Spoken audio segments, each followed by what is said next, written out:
Even white people don't use bicycles.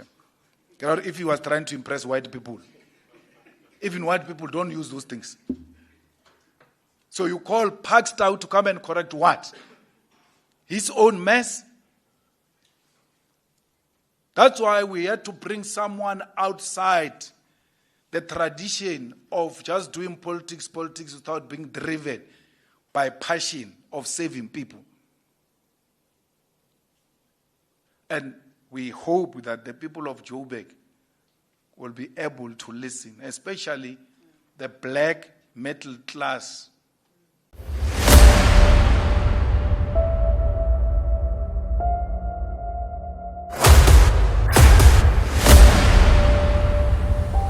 This is the journey to One Africa.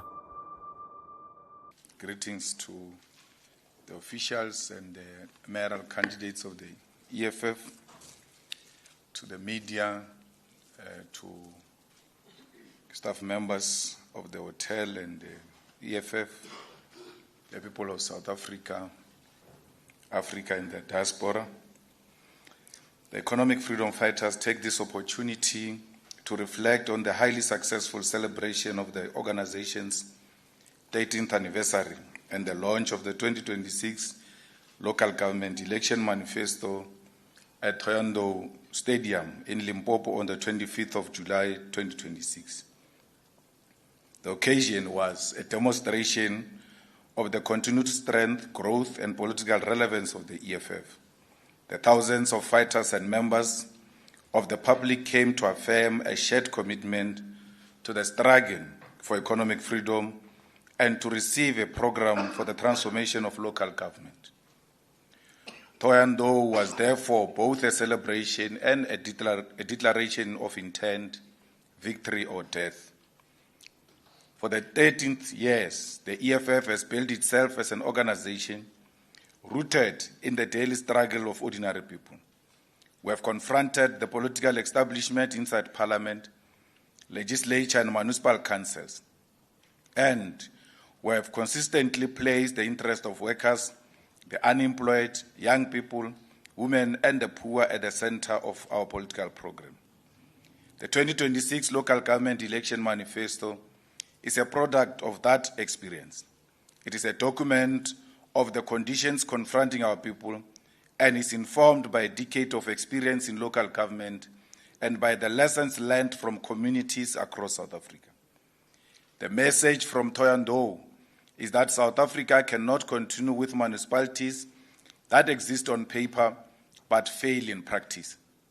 Our people live with water shortages, unreliable electricity, sewer spills, uncollected refuse, unsafe roads, unemployment, and collapsing infrastructure, while municipal resources are wasted through corruption, outsourcing, and political patronage. The EFF is therefore offering a fundamentally different model in our 2026 manifesto. We are saying that municipalities must belong to the people and must become instruments of development, dignity, and economic emancipation. When we speak of land reform at local government level, we are speaking about municipalities using their powers to make abundant land and buildings available for young people to engage in agriculture and other productive activities. We are speaking about ending the sale of municipally owned land and making such land available for redistribution to black communities. When we speak about dignity, we are speaking about the basic services that millions of people are still denied. An EFF People's Municipality will guarantee reliable, affordable, basic services and ensure that qualifying poor households receive free water, electricity, sanitation, and refuse removal, including those living in informal settlement, backyard dwellings, and rural communities. However, the crisis does not affect only the poorest households. Working class and middle class income families are also being crushed by the rising cost of living. This is why EFF municipalities will introduce targeted support for households facing financial difficulties and provide relief through adjusted tariffs, subsidies, affordable payments arrangements, and debt relief programs. At the same time, we must end the culture of municipalities outsourcing basic responsibilities to politically connected companies. The EFF will rebuild internal municipal capacity by directly employing workers and ensuring that municipalities have qualified engineers, planners, artisans, financial managers, and other professionals capable of delivering services themselves. This approach is also central to how we intend to address unemployment. We will insource core municipal functions such as security, cleaning, waste collection, and maintenance to create permanent jobs. At the same time, municipal procurement must be used to build local economies, which is why we have committed to direct a minimum of 80% of municipal procurements towards SMMEs, cooperatives, and township enterprises involved in manufacturing-related economic activity. EFF municipalities will build and upgrade sports facilities, libraries, parks, and community facilities while deliberately preserving and promoting African history, culture, and heritage through museums, memorials, public art, and monuments that honor African and anti-colonial leaders. We are equally clear that local government must play a meaningful role in advancing gender equality and protecting women and vulnerable communities. EFF municipality will enforce a minimum 50% representation of women across municipal leadership, management, employment, procurement, and economic development programs. Healthcare must be brought closer to the people. Our municipalities must expand access to comprehensive primary health care, including maternal health care, HIV/AIDS care, mental health care, and all kinds of support. Mobile health units and community health workers must reach rural, peri-urban, and other communities that remain underserved by the existing healthcare systems. The same principle applies to electricity. Electricity is a developmental public good, not a commodity whose primary purpose is to generate profit. We will end unnecessary charges associated with prepaid electricity and restore municipal control over electricity billing and distribution. We will also establish dedicated rapid response technical teams capable of responding to electricity faults, outage, transformer failures, and infrastructure breakdowns within a maximum emergency response time of 1 hour. Additionally, we cannot speak about economic freedom while our municipalities remain centers of consumption instead of production. The EFF will drive localized industrialization so that municipalities become centers of production, employment, and economic activity. We will establish township and rural industrial parks focused on manufacturing, agro-processing, construction materials, repair services, and other productive sectors. Our human settlement programs will implement time-bound plans to address housing backlogs with transparent waiting lists and clear annual targets. Where the construction of permanent houses cannot happen immediately, municipalities will provide service sites as an immediate intervention while longer-term housing solutions are pursued. For coastal communities, the ocean must become a source of economic empowerment rather than an asset from which local people are excluded. The EFF will develop municipal marine economy frameworks that maximize benefits for local communities and establish community-owned aquaculture projects that create sustainable employment, particularly for young people. Water is a basic human necessity, and there can be no dignity without reliable access to it. Our municipalities will ensure that every household has clean, safe, and reliable running water. We will also establish dedicated municipal plumbing teams and commit to fixing reported water leaks within 1 day. because water cannot continue to be lost through poor maintenance while communities remain without supply. The same agency applies to sanitation. The continued existence of bucket toilets and unsafe pit toilets is an indictment on the democratic state. EFF municipalities will eradicate these forms of undignified sanitation and establish rapid response teams to deal with sewer blockages, leaks, spillages, and other sanitation failures. Our communities must also be clean and healthy. The EFF will ensure reliable water and waste collection and take decisive action against illegal dumping. We will bring waste collection and management functions back into municipal capacity while integrating waste pickers, cooperatives, and recycling businesses into formal municipal systems so that environmental cleanness can simultaneously become a source of sustainable economic opportunity. A people's municipality must also be a safe municipality. We'll strengthen municipal law enforcement through improved staffing, training, and resources, and establish integrated crime prevention strategies in partnership with communities and law enforcement agencies. Our young people must be at the center of this transformation. The EFF will ensure that at least 40% of municipal employment opportunities are allocated to young people between 18 and 35 years old, while at least 50% of municipal procurement opportunities will be directed towards youth-owned businesses and cooperatives. We will also rebuild the infrastructure upon which communities and local economies depend. Municipal roads must be maintained and made safe, particularly those serving schools, clinics, cemeteries, and economic centers. We will expand reliable and affordable public transport, especially in under-serviced townships and rural communities. We know that South Africans have had enough promises. What our people need now is a political organization with the courage, discipline, and organizational capacity to implement what it says.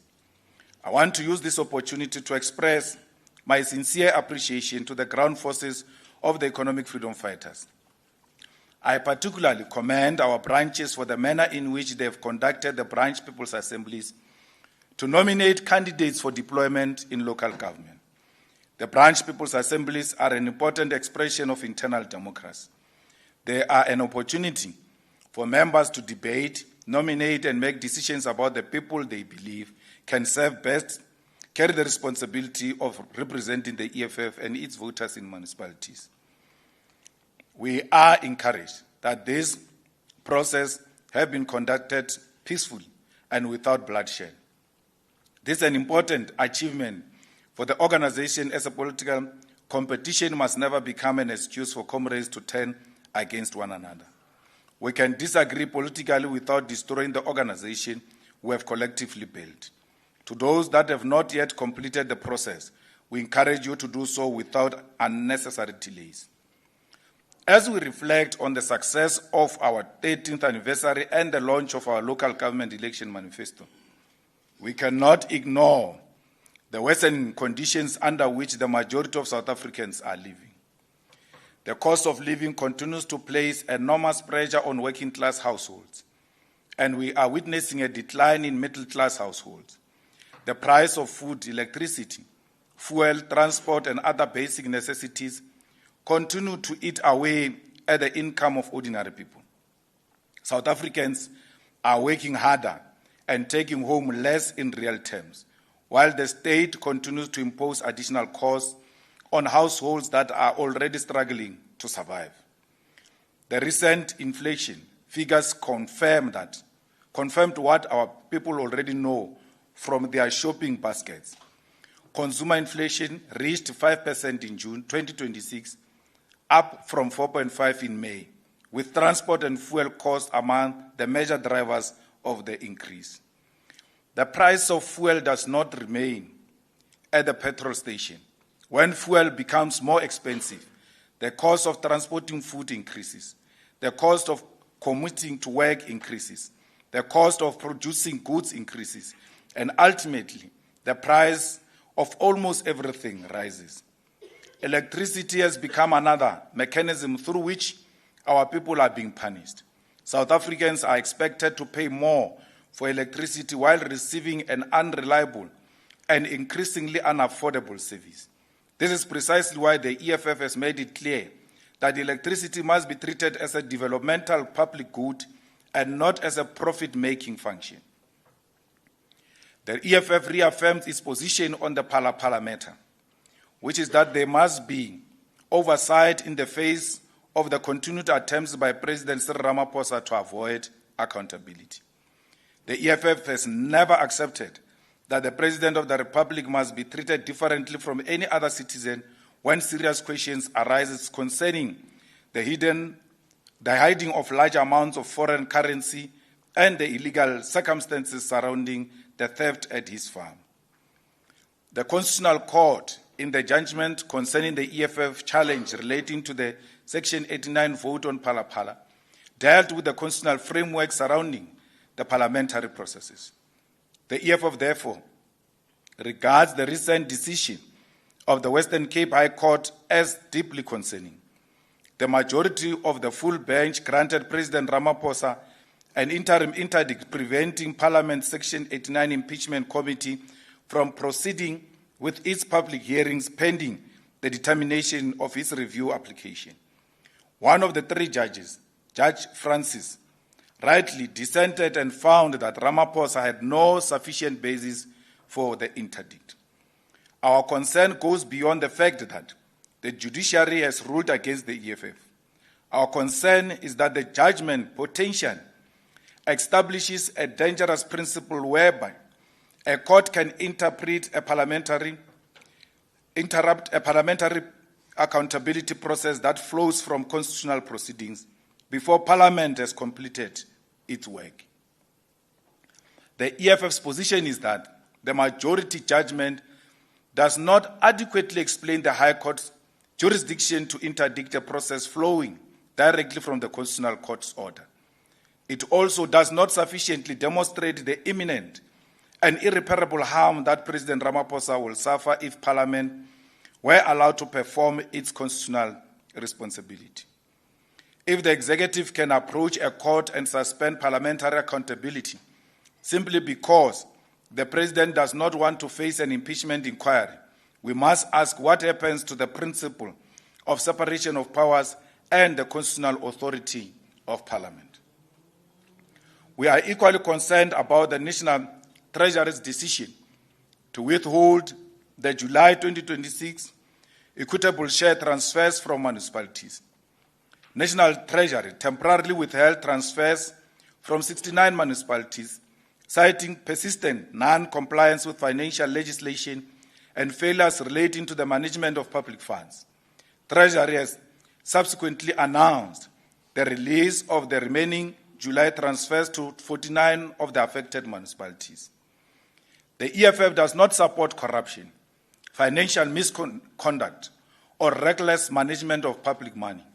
However, Treasury cannot use the people of a municipality as a collateral damage in a fight with incompetent municipal administrations.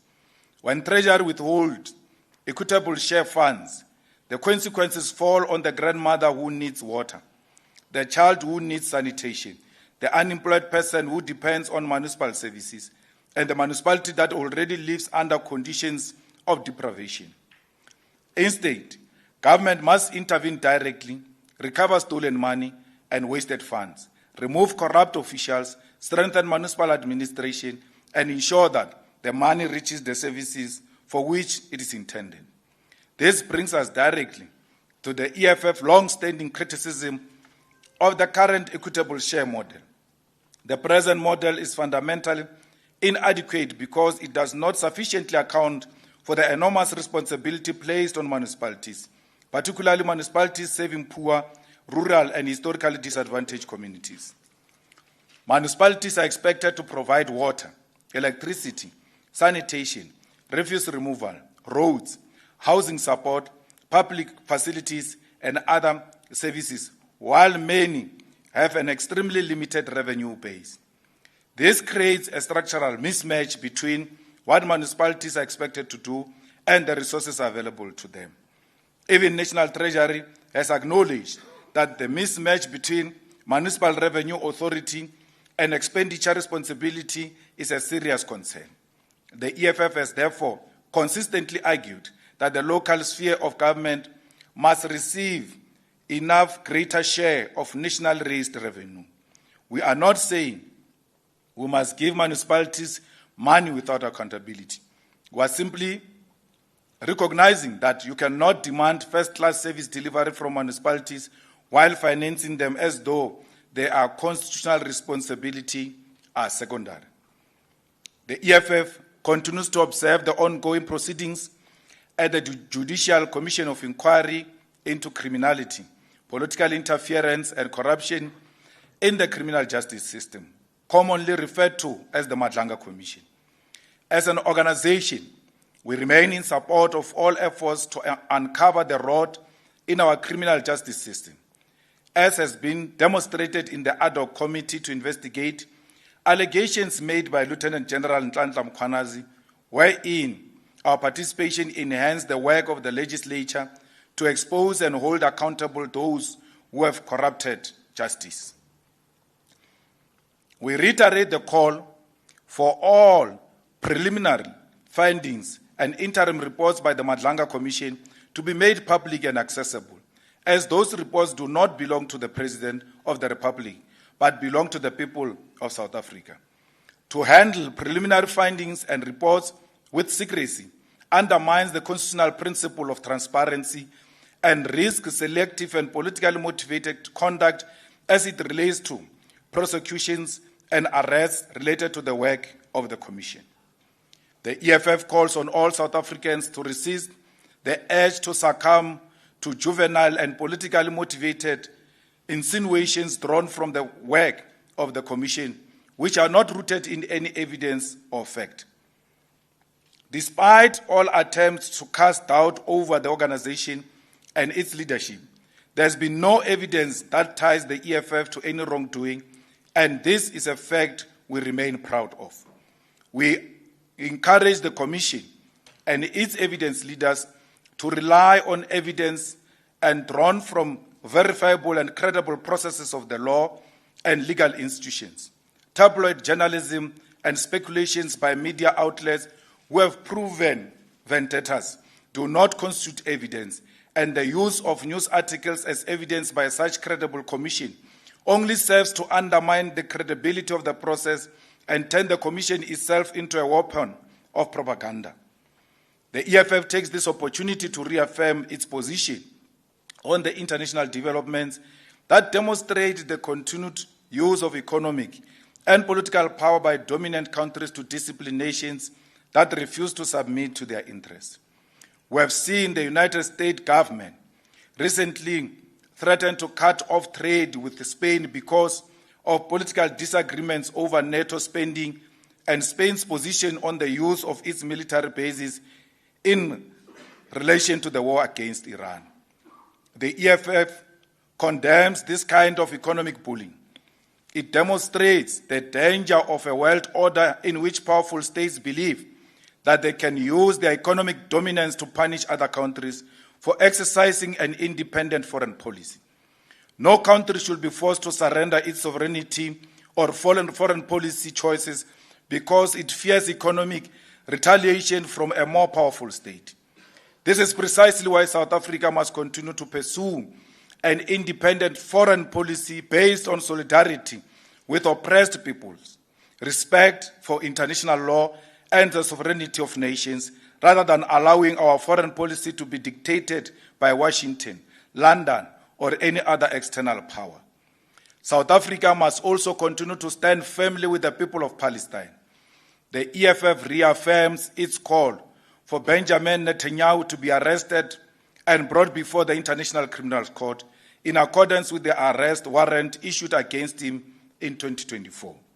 We reject the hypocrisy whereby international law is aggressively invoked against leaders of third world countries, while those accused of grave crimes against Palestinians are protected by powerful governments. Having examined the legal position, Mamadini has acknowledged that New York City does not independently possess the authority to execute the ICC warrant, but he has called upon the United States federal government to enforce the warrant. The EFF welcomes this position and says that it must now go further. If Netanyahu proceeds with his planned appearance at the United Nations General Assembly in New York in September, the international community must not normalize his presence as though nothing has happened in Gaza. Netanyahu should not be afforded the legitimacy that comes with addressing the United Nations while an outstanding ICC arrest warrant remains in force. We therefore call on South Africa and all countries committed to international law and the rights of the Palestinian people to boycott Netanyahu's address to the United Nations General Assembly. South Africa must not sit in the hall and provide an audience to a leader who faces ICC arrest warrant. We should not shake hands, pose for photographs with him, or participate in the diplomatic theater that sanitizes the devastations inflicted upon the Palestinian people. The EFF further calls on other governments and delegations to follow this example. The United States government has been allowed to get away with kidnapping the democratically elected president of Venezuela, Nicolas Maduro, in his own country and is currently holding him captive with no clear international case against him, besides wanting to gain control over Venezuela's oil supply. Yet Netanyahu is allowed to freely enter any country he wants and address the United Nations. This state of our international political landscape is backward and must not be allowed. The Palestinian people continue to endure unimaginable suffering, and the international community cannot continue to respond with statements of concern while maintaining normal diplomatic and political relations with those responsible for policies and actions that have resulted in mass civilian suffering. We call on all fighters, supporters, and structures of the EFF to give full support to all our mayoral candidates who were announced at the Thohoyandou rally. These candidates represent the breadth of the organization and the kind of leadership we believe must take responsibility for transforming municipalities. They bring different forms of experience, professional and political knowledge, organizational experience, youth leadership, and women leadership. This diversity is important because we have always insisted that our leaders must have the skills, experience, discipline, and political commitment to govern.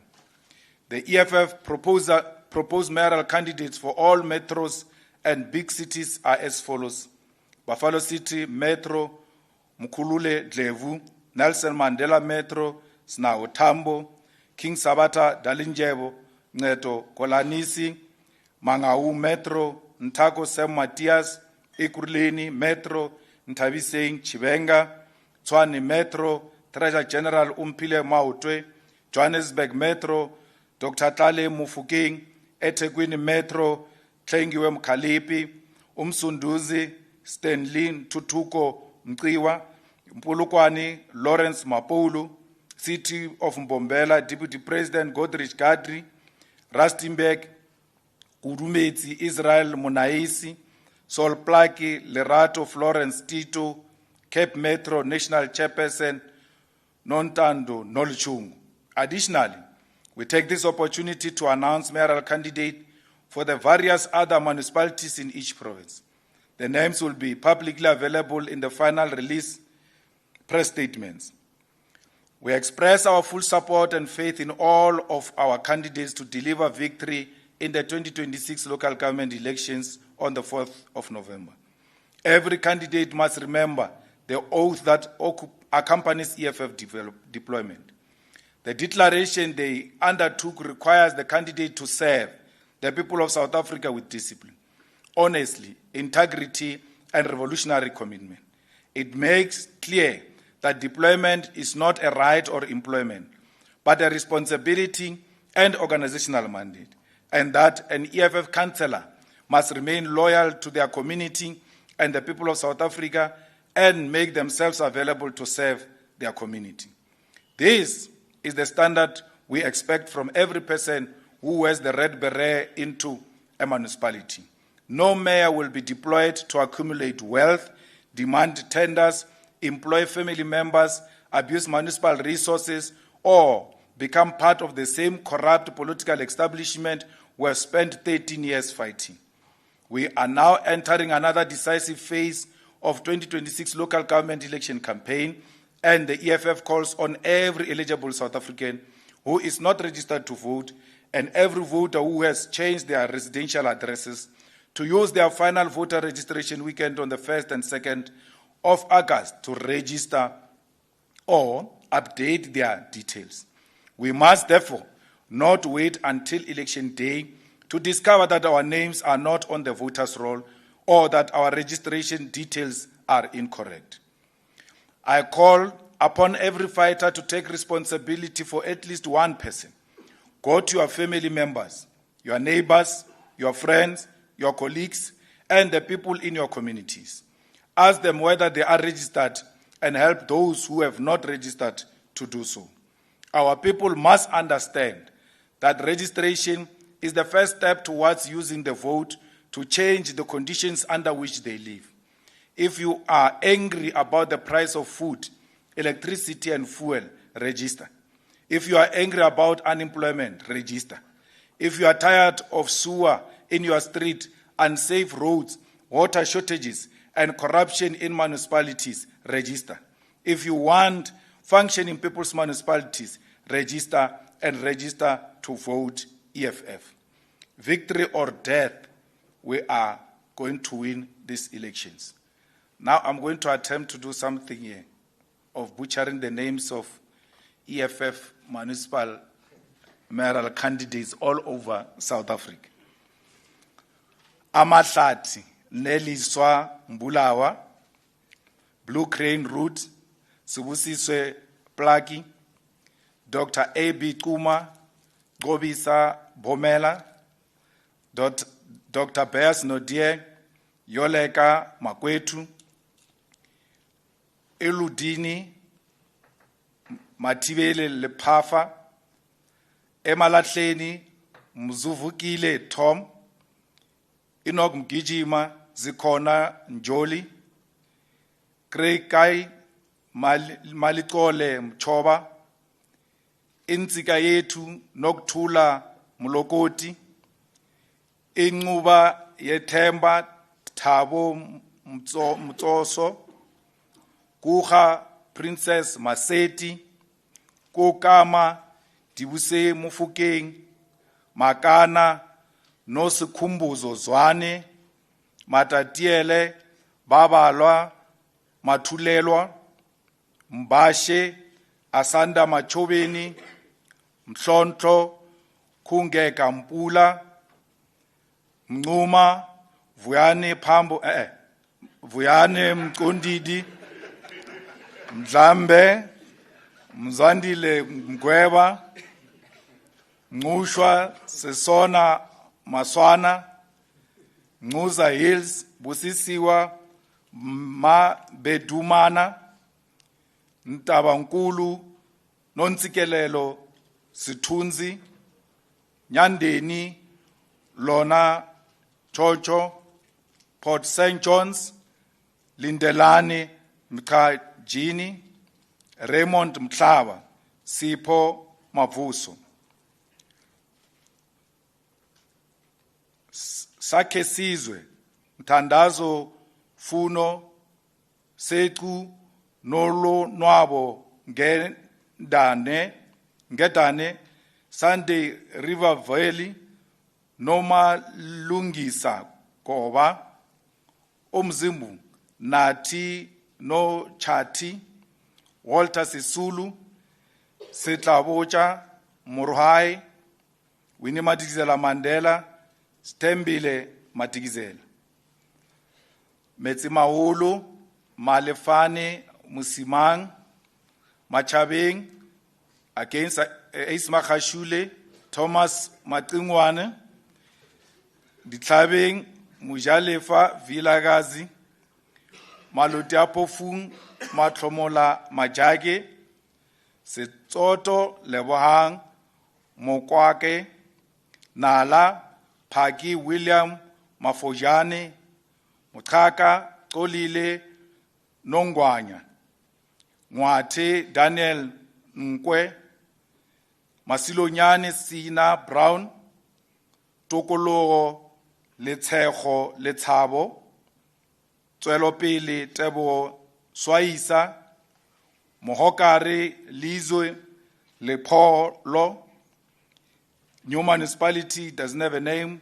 Mpotse Molai, Kopanong Letshego Khaliso, Letsimeng Tabiso Masailane, Mafube Edmond Mabuya, Matsupa Sentle Nkiane, Pumelela Mita Khatebe, Nketwane Matlomola Musia, Emfuleni Jeanette Maloka, Merafong Itane Mukwebo, Rand West City Wilisane Betuel Munyai, Mogali City Wonderful Serolodi, Lesedi Nombuso Njokwe, Midval Karabo Munyane.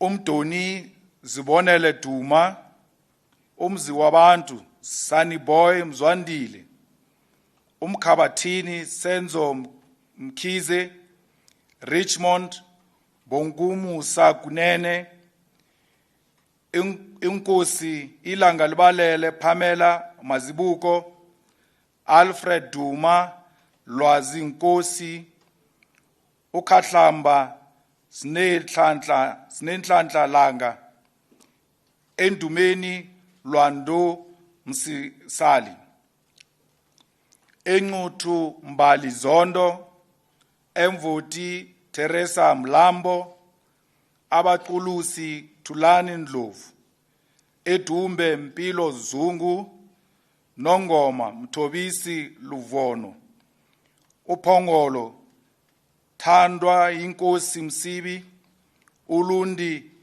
Jabusilwe Mlotshwa, Big Five Tlhabisa, Simokasi Mthembu, Jozini Thonqo Gumbi, Ntubatuba Mandla Shangazi, Mhlabo Yalingana Dr. Mlambo, Umtlathuzi Sibusiso Mthiani, Umfolozi Mondli Shabalala, Umlalazi Gugulethu Biela, Kwadukuza Thobisile Nkosi, Mandeni Siyabonga Mdletshe, Maphumulo Sakhile Zondo, Ndwendwe Nonhlanhla Makhaya, Greater Kokstad Ncedo Njenga, Dr. Nkosazana Dlamini Zuma, Phelelani Memela, Impendle Asemahle Ndlovu, Ubuhlebezwe Busisiwe Zulu, Umzimkhulu Nomfundo Mpiephile, Reinkonyeni Khethiwe Muthwa Buthelezi, Newcastle Mongezi Thwala, Enkandla Sanele Biela, Uzumbe Nokubonga Biase, Emadlangeni Sipho Ndebele, Umgeni Longelo Sokhela, Mthonjaneni Zama Mutimkhulu, Msinga Sithakaselwe Zondi, Denhauser Siphesihle Nzunza, Mpofana Sibonelo Ndlela, Mshwati Sihle Mfekane, Elias Mutswaledi Lancel Komane, Feta Khomu Tubatsi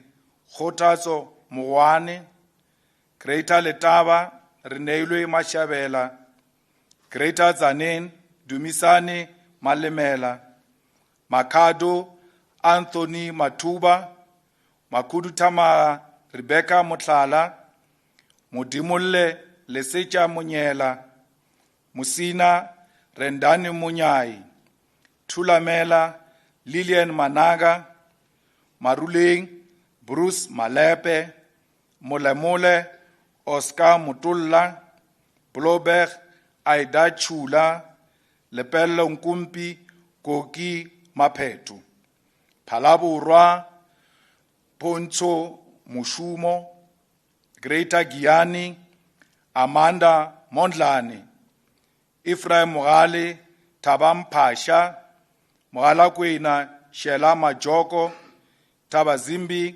Gabriel Mohutiwa, Lepalale, Tabo, Lepalala, Belabela, Sunday Mudike, Collins Chaban, Dunani Baloi, Nkomazi, Mafia Fani, Bushback Ridge, Surprise Kubai, Tabacheu, Gillion Masheo, Govan Mbegi, Tracy Simela, Dr. Pixley Kaisaka Seme, Stanley Mota, Chief Albert Lituli, Dingani Mbuyani, Dipalising, Jabulile Mngomezulu, Lekwa, Pindile Matlaba, Muskalikwa Simpiwe Ngwenya, Mkonto Mbali Dlamini, Dr. J.S. Moroka, Jackson Malachi, Emma Latleni, Mpo Morokolo,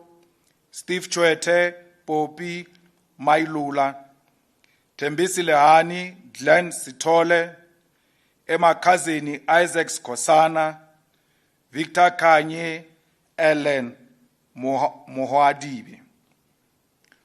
Ditsobotla Matsidiso Botswe, Matlosana, Kobakile Papiki Bauwile, Greta Taung, Mutusi Muntwedi, Lokwataimani Justice Dibampe, Madibeng Stanley Komape, Moretile Tebo Elias Tongwane, Moses Kotane Tebo Mukwele, JB Max, Nonki Mary Sitwaro, Makwasi Hills, Tsireletso Malebetsane, Mafike Gosekwang Sehole, Ramotsere Tsolofelo Sebolao, Tswaing Petrus Motsokai Tsagai, Ratlou Monges Abdul Matone,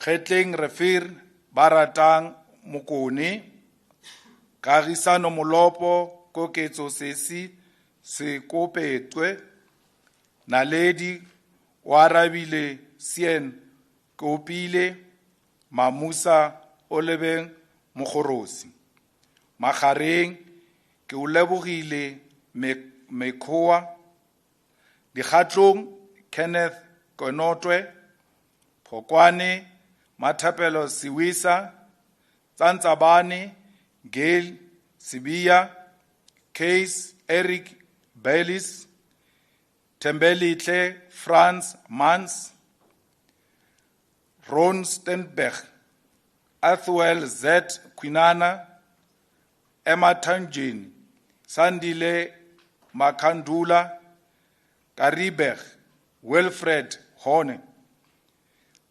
Umsombovu Mbuyiselo Manzi, Siatuma Rebaone Moleme, Jom Rolong, Huitzeno Kautsane, Khamagara, Huitzeno Sekhupi, Gasekhonyane, Shadrach Tlaule, Siatemba, Nonton Lenzi Bosman, Khatelopele, Gavin Teteme, George, Natasha Ntlangwini, The Waterskloof, Tozama Litakong, Bito, Bandile Mlindazwe, Neisner, Neil Low, Drankenstein, Nomzamo Zoya, Belfort West, Sonabo Makalmas, Brad Valley, Avuile Bonakele, Langenberg, Cikizwa Mangaliso, Langsberg, Tembile Klaas, Mossel Bay, Lutando Jack, Cedarberg, Melikaya Ndesi, Bergrefir, John van der Skees, Cape Agalas, Winile Musome, Swartland, Chapele Valley, Saldanha Bay, Lennox Bika, Oversrand, Sandiso Nkomo, Stellenbosch, Inati Nkwembe, Canaland, Dion Godfrey, Hesekwe, Azola Zokwana, Osoran, Letitia Eris, Matsikama Mandla Jones, Winsberg Lulama Ngwame, Swellendam, Tandutolo Sam Kala, Prince Albert Sam Sekali Mponzo. Those are the names of all municipalities that EFF will be fielding the mayoral candidate. I thought it's important that I read all of them because all municipalities in the EFF are equal and important. And no one should feel that he's announced through a press statement and the rest are announced through the president's mouth. Thank you very much.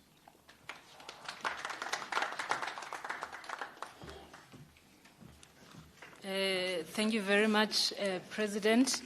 Now, colleagues, it's your turn to pose questions to the President and the officials of the EFF. I will take 5 for the first round of questions. Modibe, 2 next to you, and then 3, and then Mawande 4, and then Tando 5. Let's get the mic. Thank you very much to the officials and condolences to the Malema family and the EFF. May God be with you during this time. President, with regards to municipal procurement, when you go to many municipalities, black businesses, they are suffering because in order for your invoices to be paid, 10% must go to the mayor, 20% must go to the CFO. What steps are you going to put that your own officials don't go into those municipalities and start behaving like those officials who want 10%, 20%? Thank you. Sorry, colleagues, can you please mention your name in the media Oh, house? Mudiba from the Inside Factor. Thank you very much. Thank you so much. It's Komodo Modise from Eyewitness News. I've got 2 questions. The first one, Mr. Malema, thank you so much for touching on the revelations from the Madlanga Commission and what's been happening there. Could you please weigh in more on Andrea Johnson? We know that you described her, you spoke quite a bit about her at the ad hoc committee, referring her to her or likening her to Mama Winnie. What are your sentiments now? How do you feel about her showing and her performance or her appearance at the Madlanga Commission? And then secondly, I know that you had spoken about General Feroz Khan as an old comrade of yours during an interview. There have been quite damning allegations against him as well. And I wanted to hear from you about your sentiment on that. And have you been in touch with him since we've been hearing these revelations at the Madlanga Commission? Thank you.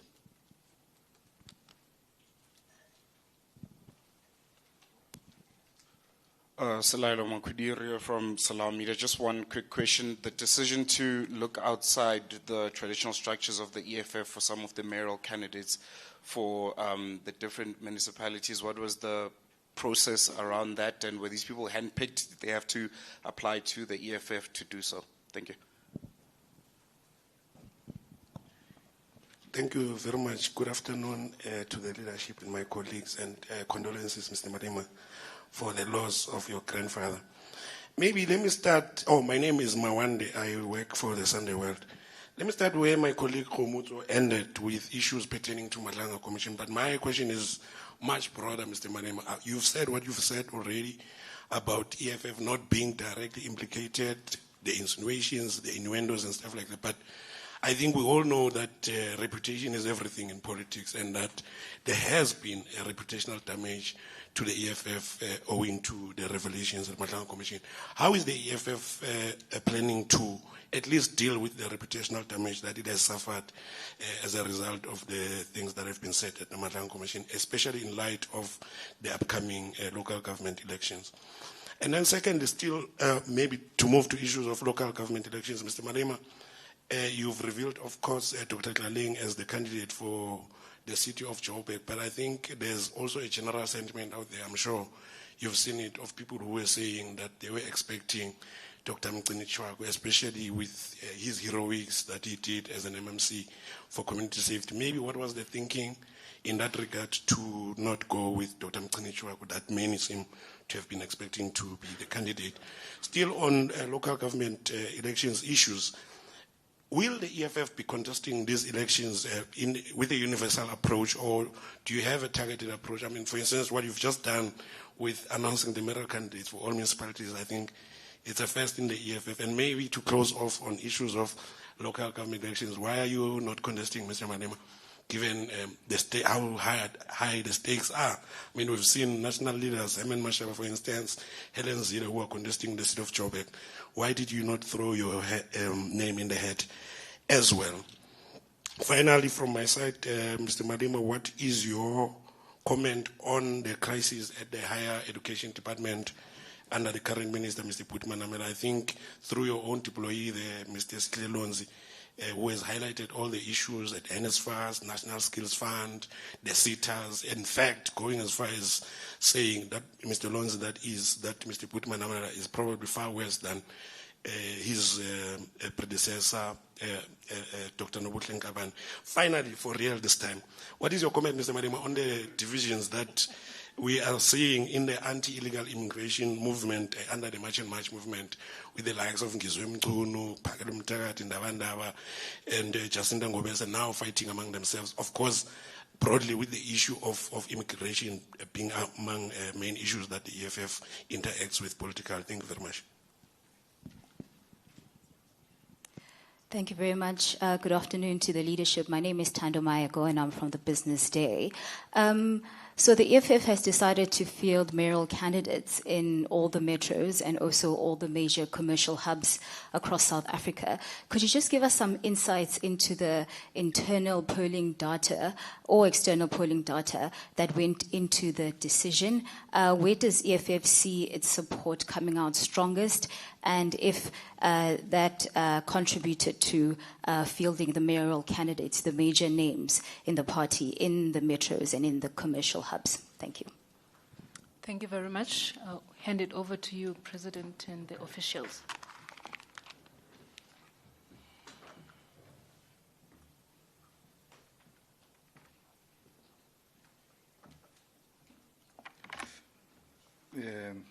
Thank you very much.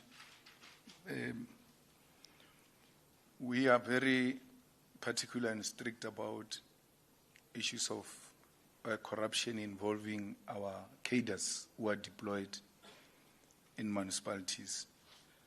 And since our participation in local government municipalities, there is no single councillor of the EFF or MMC who has ever been accused of corruption or even charged or removed because there are serious allegations against them. They know very well that they don't engage in procurement except to play an oversight role and develop the necessary local policies and take decisions that will direct how the municipality should be run. And we can reassure you that anyone who's found to be involved in wrongdoing in the EFF will deal decisively with those individuals. It's a living experience, not only in municipalities, generally in the country and in provinces where invoices are not being paid. And for invoices to be paid, there must be exchange of hands. An extremely unethical conduct that the ANC has introduced in our government for the past 33 years. And therefore, we need to go in there and make sure we do away with that particular culture by punishing, especially the politically involved leadership. We need to deal decisively with those. And that's why when we're in Ekurhuleni, the first thing we did when we were leading the Department of Finance was to call all unpaid invoices and put them under one roof and say to them, you go from one table to the other. And a proper explanation must be given why your invoice is not paid. And if it's not, there is no proper explanation, the invoice must be paid there and there. There you are guaranteed no one is going to ask anyone 10% because it is in the open and they are all next to each other. Where the invoices start until where the invoice ends. So we follow it practically with a service provider. Where it gets stuck, that person must explain why is it stuck by you. Why is it not being processed to the next level? And if then there's no explanation, it ought to be processed. And disciplinary processes must follow because it means there was a motive beyond the issues of a procedure which needed to be followed. I've not followed Johnson's appearance in Madlanga. I've got no such a privilege, unfortunately. I was one of the ground forces that organized the rally of the EFF in Thohoyandou. And if you know what it means to organize, you have no such a privilege to sit down and watch a television and proceedings. So I will, maybe some officials have watched will be able to give a commentary on that, but I didn't see it, unfortunately. And then I came back from Thohoyandou. I had to deal with funeral. So I come directly from preparing funeral to this podium. Again, I had no privilege of watching. So I will make time when, I don't know when, because it's going to become more and more busy now. And that's what we are obsessed with now, running a well-oiled machine towards victory on the 4th of November. So I'm unable to make that comparison. But even if I'd watched, I was not going to be in a position to give a comment, as it were, because the ad hoc committee is at an end, it's writing a report. So I can't give views here and go and give views in the ad hoc committee, especially when we do the final report. I think, if I'm not wrong, we have a meeting tomorrow or today, next Wednesday, to give a final report. And my views will be expressed, as it were. My comparison to Winnie Mandela, it was in relation to what she presented at the ad hoc committee. The ad hoc committee and Madlanga Commission are not the same thing. And they don't use the same style of investigation, the same style of interrogation. She might have impressed me at that ad hoc committee and impressed me in the Madlanga Commission. I don't know. Or in the Madlanga Commission, she might have said things that were not put forward in the ad hoc committee. And therefore,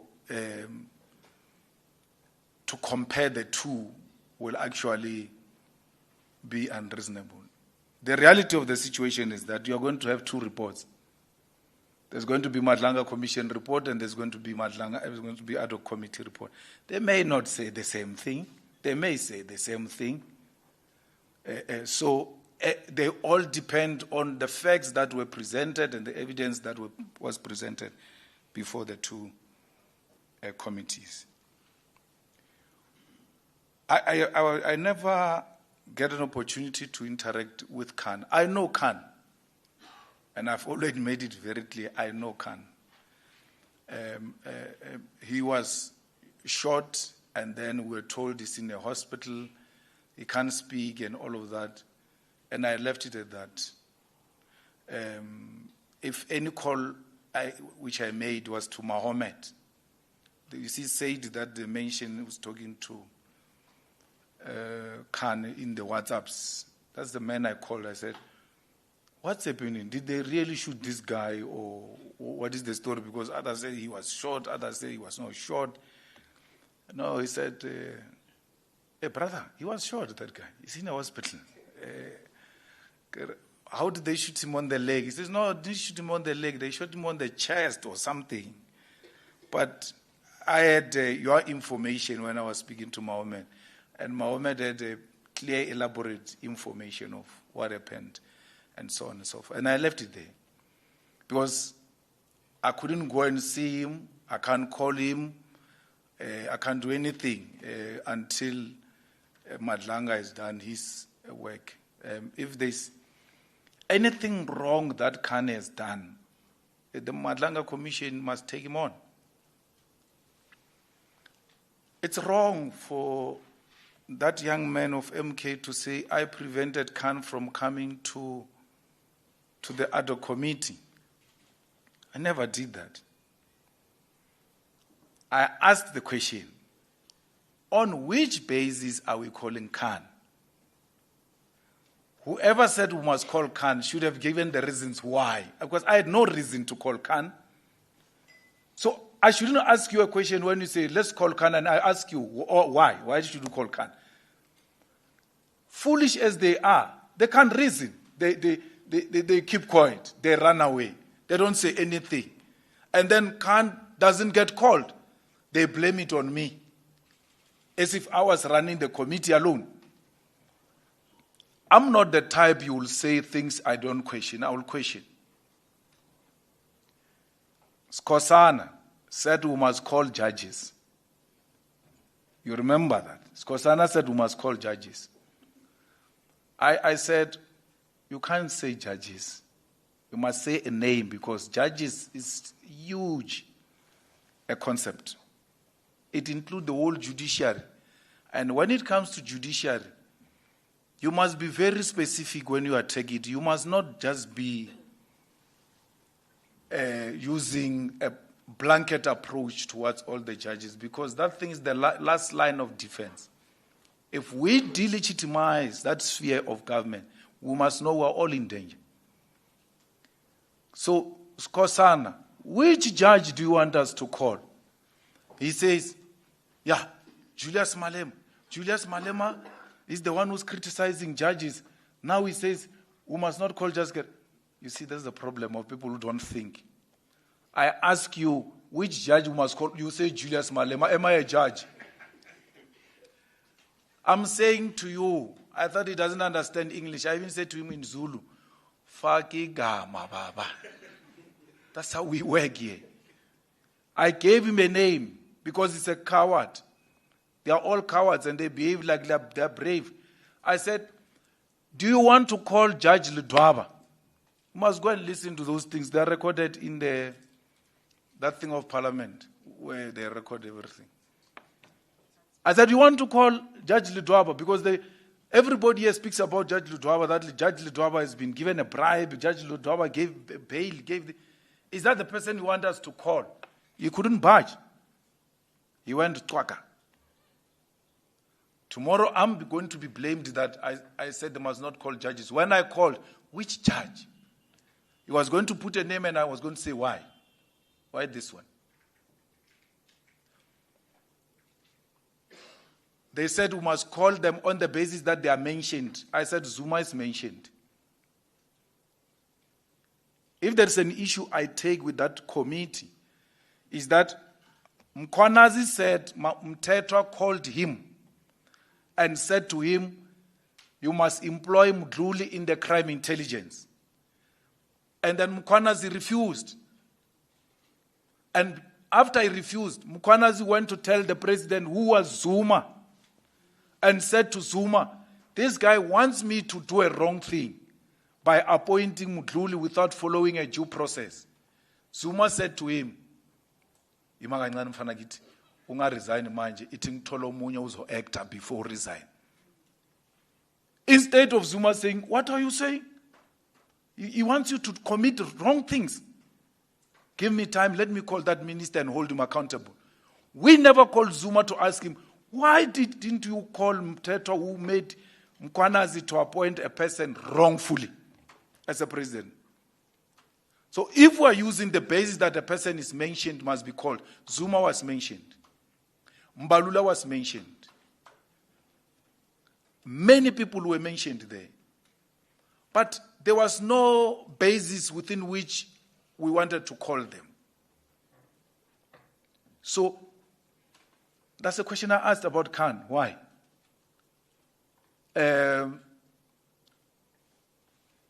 So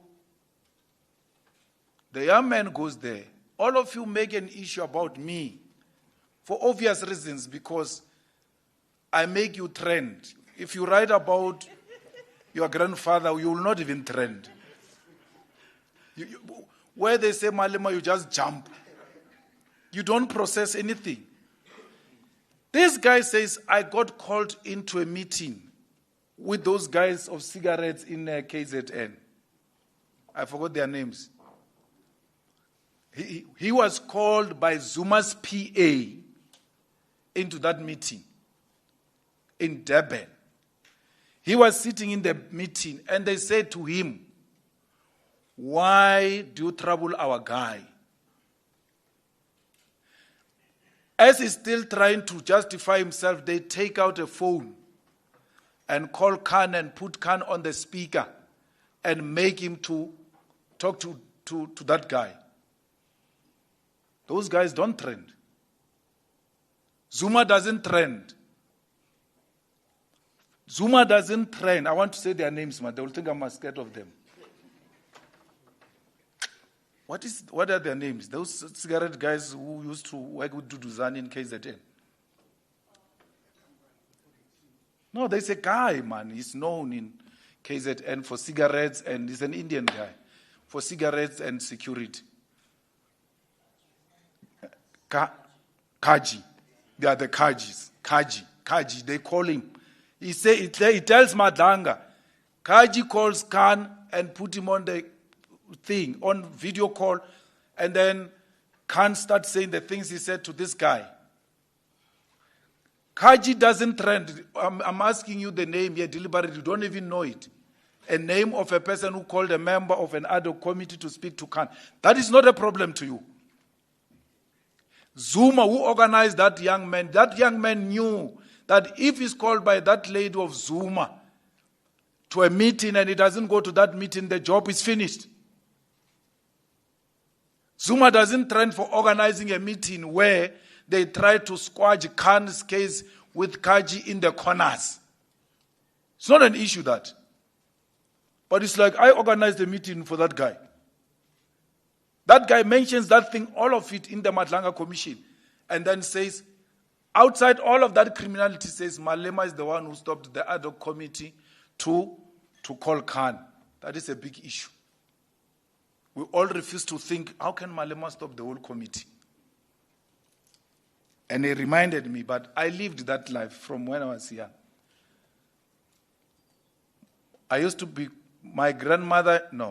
My parents used to be called to school because I caused a strike that lasted for more than 3 months. So parents had to be called. And we're in a school where learners were more than 1,000, overcrowded. So when they call parents, I've got two options, either to send my mother or my grandmother. My mother was not an option. She was going to agree with those people, or this thing is a problem. So my grandmother will go. More than 100 parents will speak in one language. And then they will ask my grandmother to respond. And she will defeat them with one question only. And she will be speaking in Veneg. le ra gore bana ba ba ntšhintšhi ba ba lena ba ba tetše mo ba ntšha ke sello a le tee sello bana ba ka mokana bona. And then that guy says the same thing. Or batho ba le ba ado comic ka mokana bona ba tetše kua ba stopile ke sello a le tee or ba bitše Khan. Me. So he's also confessing that he's useless himself. He doesn't belong to the EFF. Why didn't he insist? You all know in that committee, when they stop you, but that your time is finished, you always find a way to come back, maneuver, order, chair. Skosana used to harass us there. If you go and look at the times, who spoke more than any other person in that committee, you're going to find this Skosana of MK, who said a lot of nothing. Only to come and say, Julius. And then Madlanga writes me questions about Khan and Mohammed speaking to each other. So they say Malema says this. The chief says he wants a VBS docket. What? And then they ask me, I must respond to the conversation of two adults who are talking about me. Like you all do, without me being the CIC chief, they say chief that. All Madlanga investigators must do is that, okay, these guys said to Khan, we want a VBS case number, a person who opened the case, the address. Then look between that date where the case was asked or when it was retrieved from the files of the police and the day of Madlanga, and go and ask the investigating officer, what happened? They wanted a case, perhaps they wanted to intimidate you or the witnesses. So in between year and year, what happened? Because I don't know what case they are talking about. I don't know who's the investigating officer. I've never spoken to any investigating officer. A proper investigator will say, okay, maybe they wanted a docket, they wanted his address, they wanted to intimidate him. Oh, no. They wanted to offer him money. Oh, no. Let's go and find out from him. Has there been anything from Malema to you since you opened this case? Has there been anything to any witness since this case was open? I've never done anything like that in my life. Khan goes to a DC. The chair is Nhlanhla Mkhwanazi. They say Khan was looking for that case because I was going to help him with his DC. With Chakalson, by implication, he implies that I did that.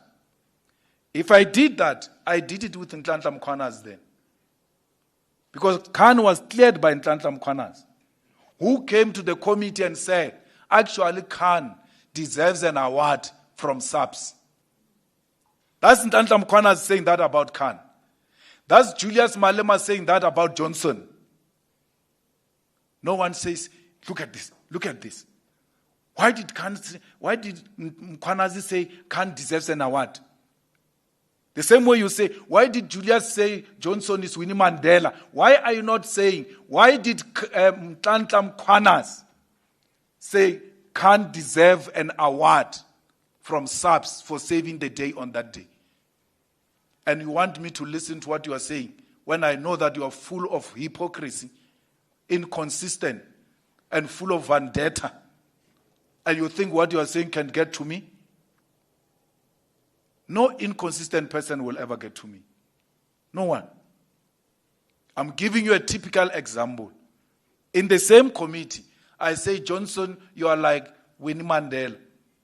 Then more information gets revealed in Madlanga. Look at this Julius. Look at this Julius. In the same committee, Nhlanhla Mkhwanazi says, General Khan deserves a SAPS award for saving SAPS on that day.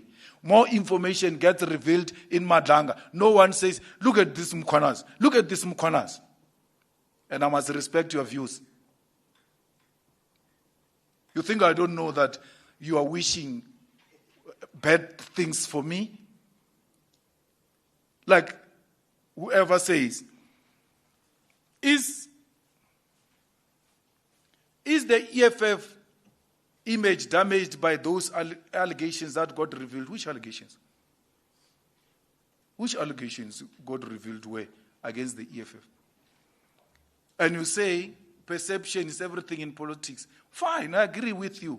But which perception did you use? Which measure did you use to measure that there is a negative perception against the EFF on the basis of what was revealed in Madlanga? Because if I will tell you there is no negative perception, and you ask me, what am I using? Toyando. I'm using Toyando. It happened after Madlanga. I'm using June 16.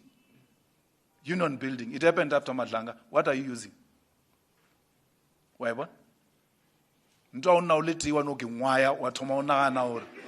Without using any signs. Not what are negative perception?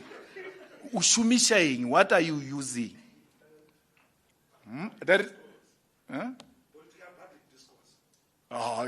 It's skewed because I can, if you give us 2 minutes to break here, we can bring you who are the political analysts, which political party they belong to. They all belong to political parties. Who are the journalists who make those comments? Because public discourse, you are referring to that thing. And you are very few. You're very, very few. That's why when we hire a hall for you, we hire this size. Because we know you're very few. We don't hire a Dobsonville hall or a Orlando Stadium because we know you're few. So your opinions are like this. That's you. So that cannot be intimidated. There's nothing outside tradition about choosing mayoral candidates. Again, you are dishonest. Which tradition? Because EFF has got no tradition of appointing mayoral candidates. So, which tradition have we gone out of it? Tell me. What? A thought process. About process. Public view. Public view. Which tradition? For the first time, we are nominating candidates. So we are establishing our new tradition. You said outside. Why did you go outside the tradition? No, you He said, why do you go outside the tradition, including the tradition structures? You added each other there. I wanted to deal with tradition, that this is a newly established tradition in the EFF. 1. 2, there is no one here who comes outside the structures of the EFF. Dr. Tlaleng has been with the EFF. Always. If you refuse to read, you don't need the picture. Just go and look at pictures because reading might be difficult. If you want to ask us about Dr. Tlaleng, she has always been with the EFF and always participated in drafting committees of the EFF, including when we go to conferences, when we go to manifestos, Dr. Tlaleng is in those committees. When we go to commissions to discuss in detail issues, she's particularly very interested in the commission on health. She's there. Not wearing a mask. She's not PKTT. You can see her, but you decide not to see her. So, not knowing people and what they do, you can't say they come from outside structures.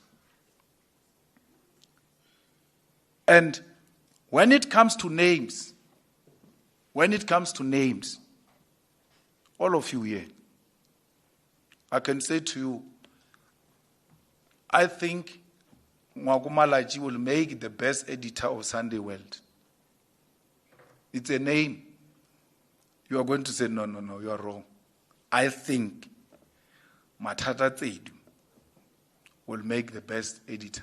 The other one will say, that guy was implicated in lotto money now. He comes from my township. Actually, he's the first serious journalist to interview me. Makudu is far. When I was young, you must ask Makud. When I'm 60, I'll ask him to write a book because he was working for, so 10 or something. We will never arrive at one name if they are names, but a decision has to be taken. So, the structures of the EFF, particularly the leadership, guided by a principle of democratic centralism, arrived at this decision after listening to all different views. You must ask your sources, these sources of yours, that tell you about internal EFF matters. SG, that last CCT, when was it? Where we voted? Beginning of the year. Yeah, beginning of the year. We had elections of who must be a mayor in what city. Go and ask them. They will tell you. That's how democratic we are. Secret ballot was conducted in the plenum beginning of this year. And after that plenum, I came to address a press conference. You asked me about mayors. I said to you, we will announce the mayors after the manifesto because when they accept, they must be knowing what they are accepting. And that's what we did. That's the process we followed. Unlike Mashaba, who announces himself, and you never call him a dictator, you never call him all manner of names. And then you come here and ask me so nicely, everybody is standing, why are you not standing? Why are you not availing yourself as a mayor so that you can call me names? Now I give you Dr. Taling, I still have a problem. Why? Helen Zille is there. Mashaba is there. Why are you not there? I must go in there so I can empower you. I've disempowered you. Alina Selo. You have nothing to say. What are you going to say about Dr. Taling? The palage. Obalamaka mo da tshware. Ta o sua Dr. Taling. Obalamaka. Sali release maina le palla ku criticize. There is nothing you can criticize here. You went all of you. Because we gave you the best. How do you compare Dr. Taling with Helen Zille? The whole international servant at the UN level, you compared with a rusted person who goes around perpetuating racism and division and segregation and justifying colonialism, that it was the best thing that has ever happened to us. And then you compare such a person with Dr. Taling. Less said about Mashaba the better, who thinks very less of poor people, and that a person who has never seen 100 rand can never be a leader. He's including us in that category. Because we came to become leaders before we saw 100 rand. If it was Mashaba's criteria, we're not going to be leaders. Because we didn't have anything in our families. But we became leaders. Mashaba, compared to Dr. Taling, Mashaba can't speak and think at the same time. That song that we used to sing during struggle, Mashaba was not going to participate in it. We can learn and shoot at the same time. That's why he didn't participate in the struggle. Mashaba couldn't do both. He had to choose one. And he chose to do hair instead of shooting. So, there's nothing. Let's wait for the ANC. It's going to bring a recycled the problems that we have here. Now, in South Africa, particularly in Joburg, are ANC created. And who in the ANC, the old people who call themselves veterans of the ANC, are responsible for this mess. They're the ones who are responsible for this mess. How do you say you want to correct Gauteng? You go and call that former mayor of Joburg, Bra Ampi. Amos Mason. He's responsible for this mess. The Soweto electricity crisis got formed under Masondo's mayorship when people were rising against the ANC's doing in Johannesburg. We are in this mess because Pakistan decided to take money and went to build bicycle circles and what? Yeah, in Alexander. Was it bicycle lanes? When you still have people without toilets,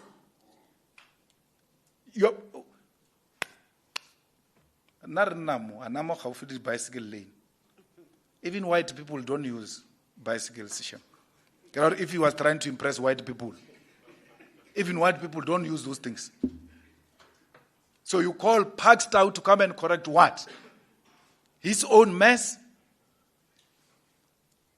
That's why we had to bring someone outside the tradition of just doing politics without being driven by passion of saving people.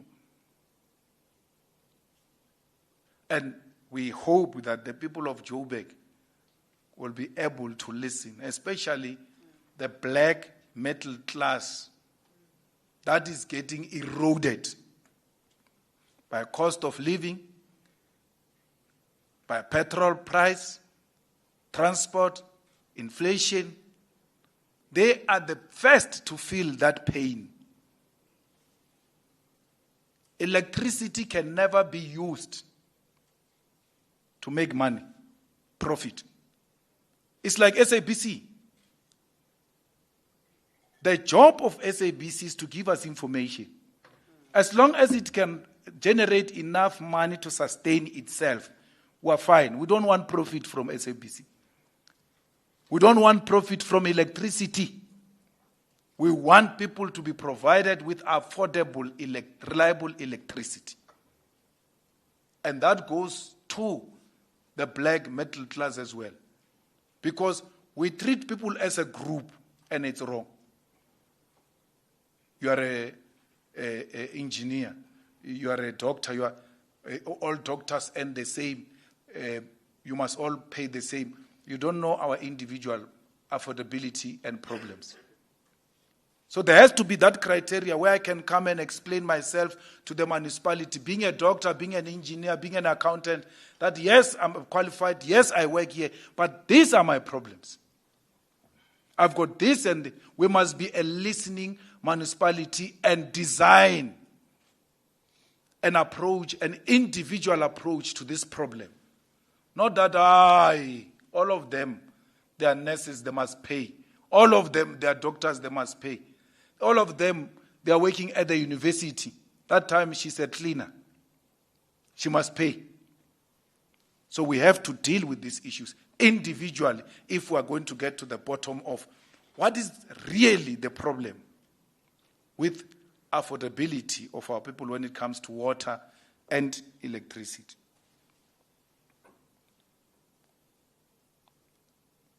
We have mayors everywhere. Everywhere. Where we don't have mayors, I think it's 2-3 towns in Northern Cape that are predominantly colored, and in the outskirts, I think the comrades are finding it difficult to break that ground as it were. So I think maybe we must send Lien there to go and work out those places. Again, I met someone at the airport saying to me, why you are taking me, why you are sending your boys to take me in higher education? I don't know what's happening there. I've not been paying attention. But I trust the leadership that we have deployed in higher education to deal with these matters. That leadership has done very well till this far. It has done very well in exposing the previous minister who got fired because of its effort. It has done very well in exposing the corruption in the SITAs. It has done very well now in exposing corruption and favoritism and all of that in the NSFAS. And they continue to robustly engage, and they do so with facts. They don't just howl. They present facts that are undisputed, and as a result, the ANC and everybody else gets to be forced to agree with them. This parliament we serve, you have not paid attention, and the ANC is not paying attention. It's a very interesting parliament. You don't go there and think you're going to win. I don't think it has synced in their blood, in their system, that they no longer control that parliament. Was it yesterday in the impeachment? Correct. They said we must not appeal the High Court of the Western Cape. And they were in agreement, man, proper. They thought, this one, well, as usual, we're going to get it.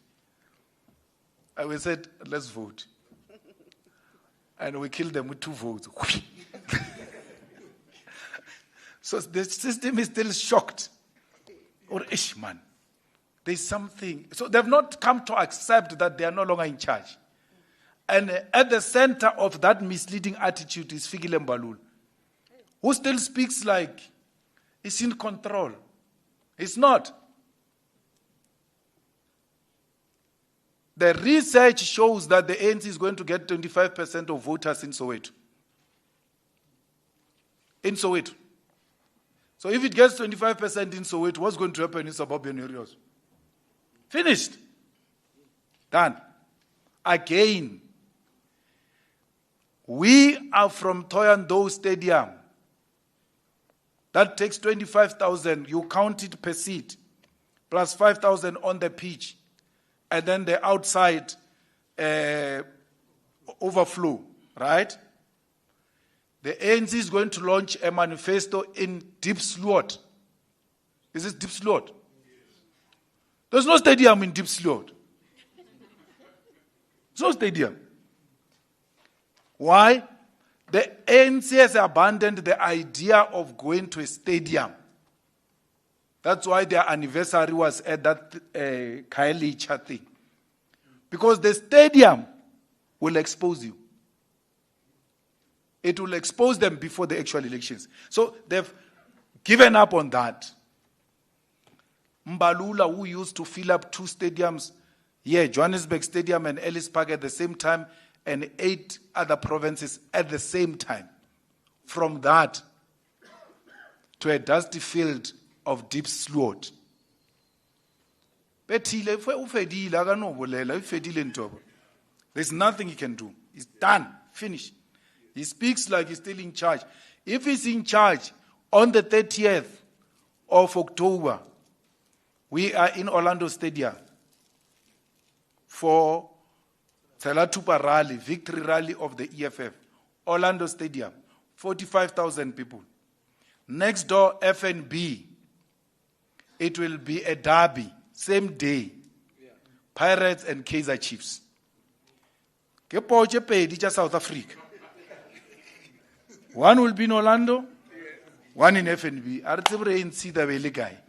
Those are only 2 stadiums, unless they go to Cape Town. That Cape Town Stadium.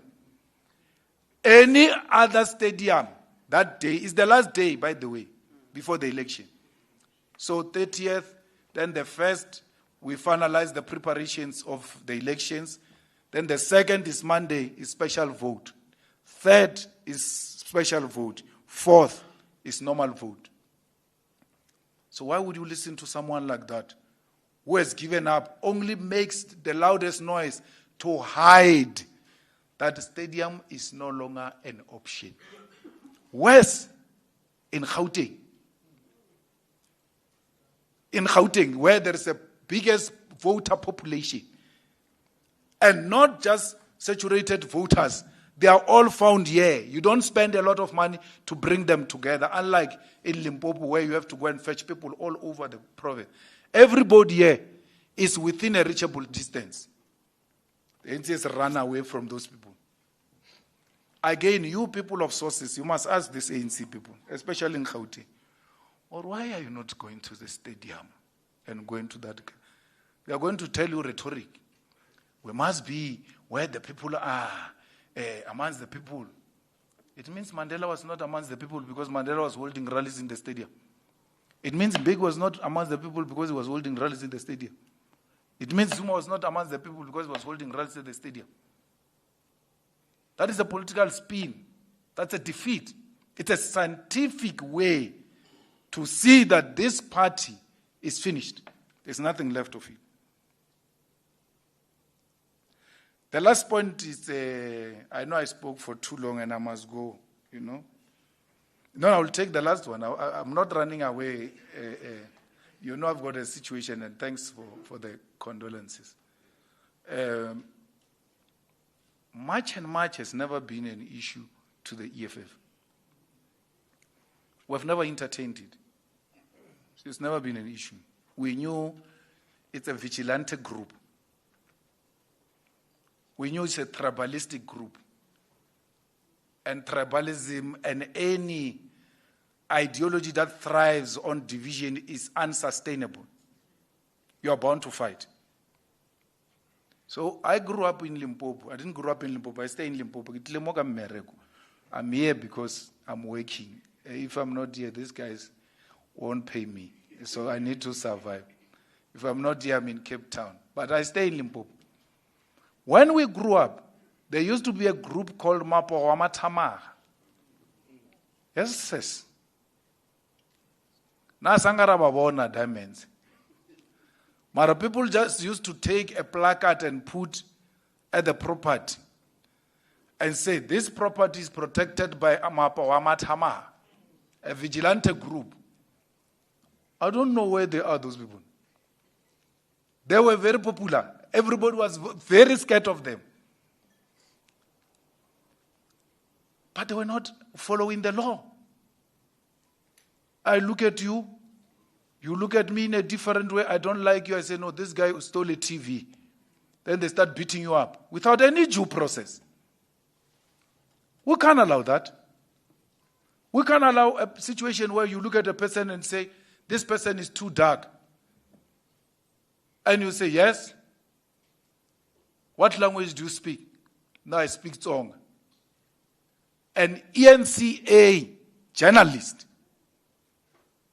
A person says, I'm from Malamulel. He said, I'm from Malamulel, I speak Tsonga. He says, do you have a passport? Are you legal here? ENCA must be charged for tribalism. That journalist till today has never apologized.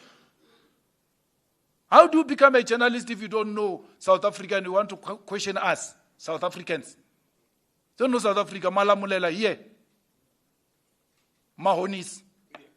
Just here. We're next to it here in Toyando. It's divided by Nandoni Dam. We're on the other side of Nandoni Dam. Malamulela is on the other side. Tell that guy to call me. Cameraman, tell him to call me. I'll give him a direction to Malamulela. ENCA. Tell him. I'll give him direction to everywhere in this country. But the point I'm making is it leads exactly to that. Once you start saying to people, yeah, who are you? Where are you from? Yeah? Yes? Can you say this in Zulu? Can you come on? Because I can tell you the Zulus in Soweto, the Zulus in Ikuruleni, many of them were born there. They can't say this in Zulu. But it doesn't make them less Zulu. Doesn't make them less Zulu. Some villager sits there and wants to decide what must happen. We don't want illegal foreigners. We don't want them. We want them legalized. They are here. And issues of migration are not just national issues. They are governed internationally on how those people get to be treated. And when you get isolated internationally, you start saying, yeah, but they don't want us. What are you talking about? I'm not talking about exile. I'm not talking about those who went to the camps, who got rich and them. I'm talking about the economy of this country. It was built by everyone in Southern Africa. This Gauteng you are talking about, it has got sweat of Mozambicans who were brought here to come and build this economy. That's why many of these people, many of us, if we were to trace us, it takes us back to the continent. You must listen to my grandfather who passed away now, when he praises me in one of the praises he conducted at the Manifesto launch of the EFF, I think in Polokwane. At the end of that praise singing, he says, Malema Muzimbabwe. Beat me if you can.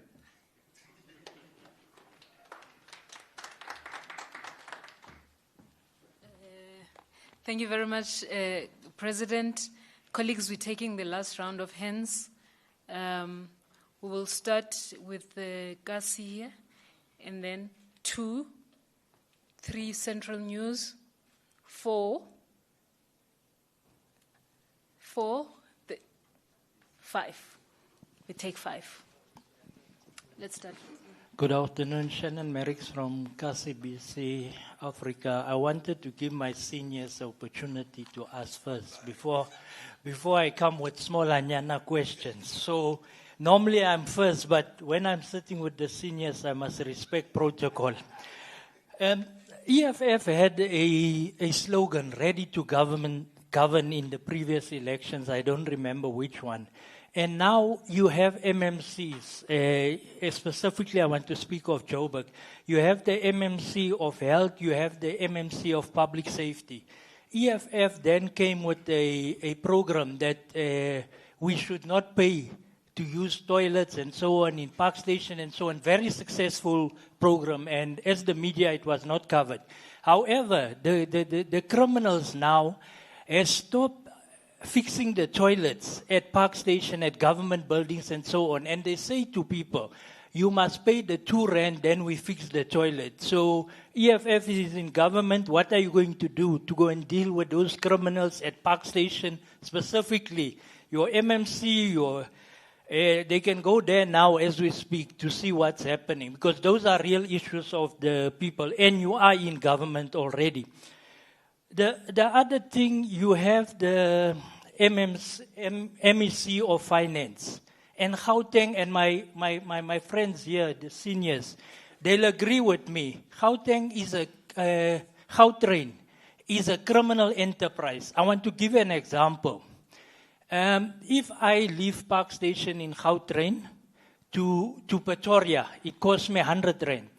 If I leave Gautrain from Park Station to Rhodesfield, it costs me 60 rand.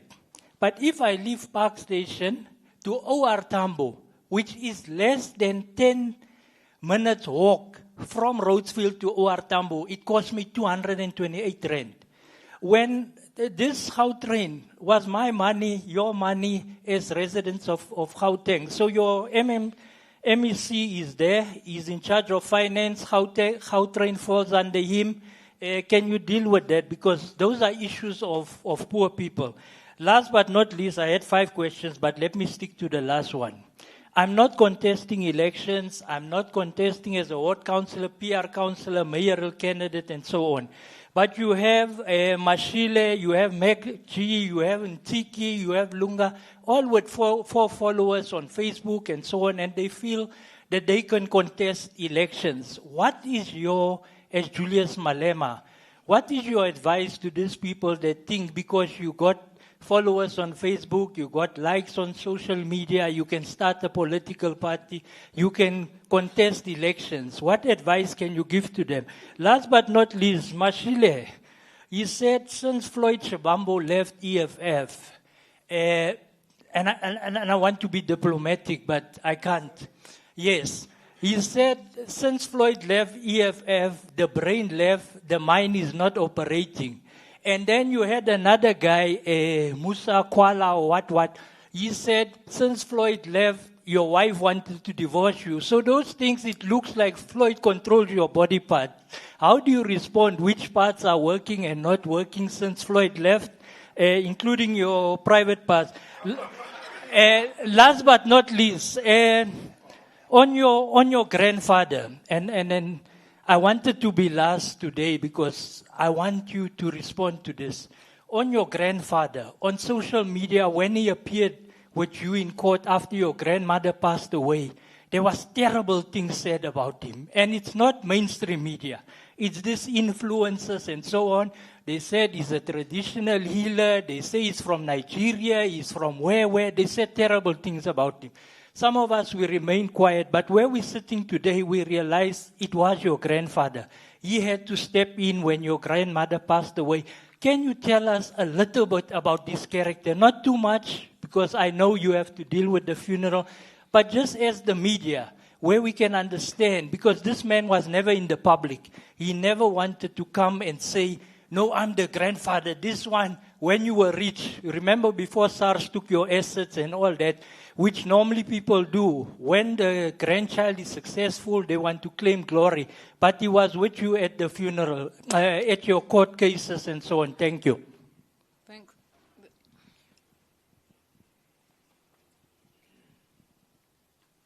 Greetings, CIC. God's comfort and strength to you and the family. Greetings to the leadership, colleagues. Ntabise Molejani from Central News.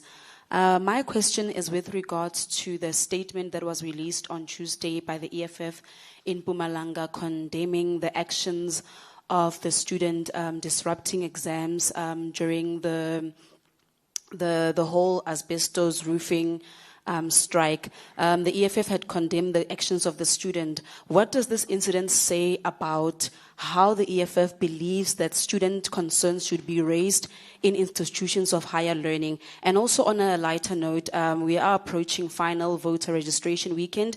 Message to young people who have not yet registered or people that have not yet updated their details. Thank you.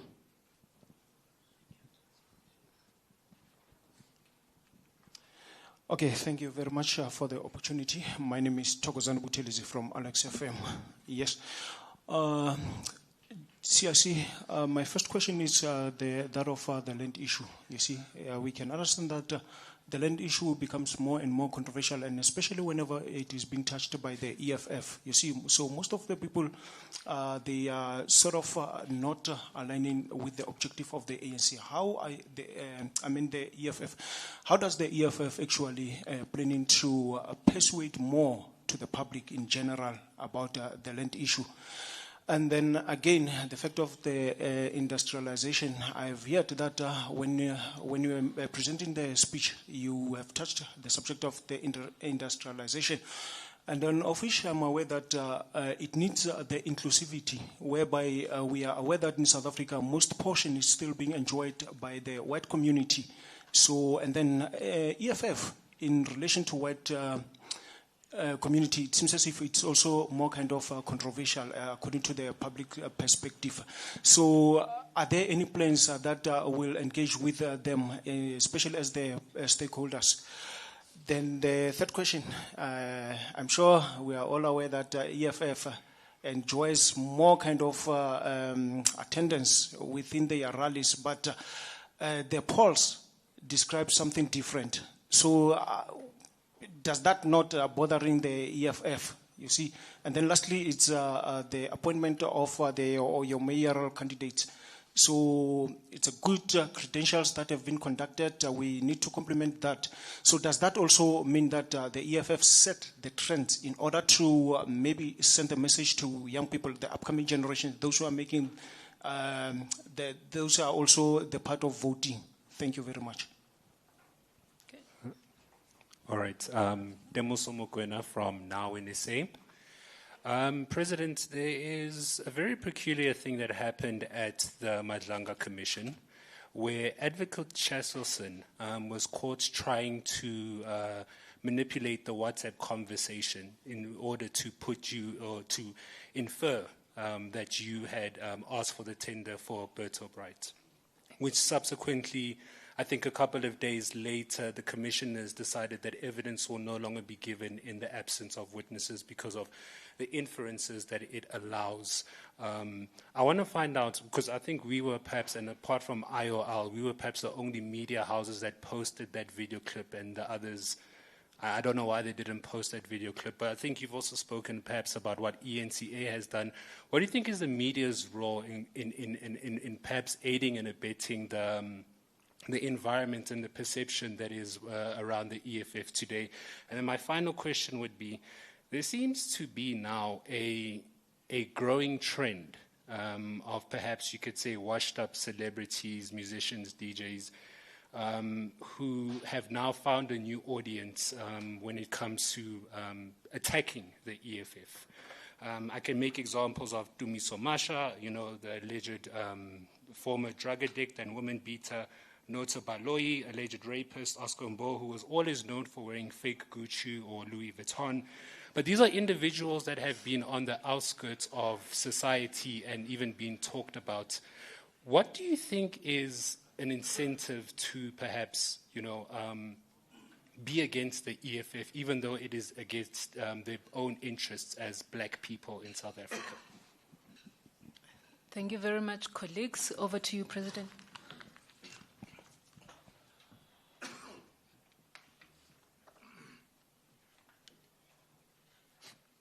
Thank you very much. I think we must try and be very brief.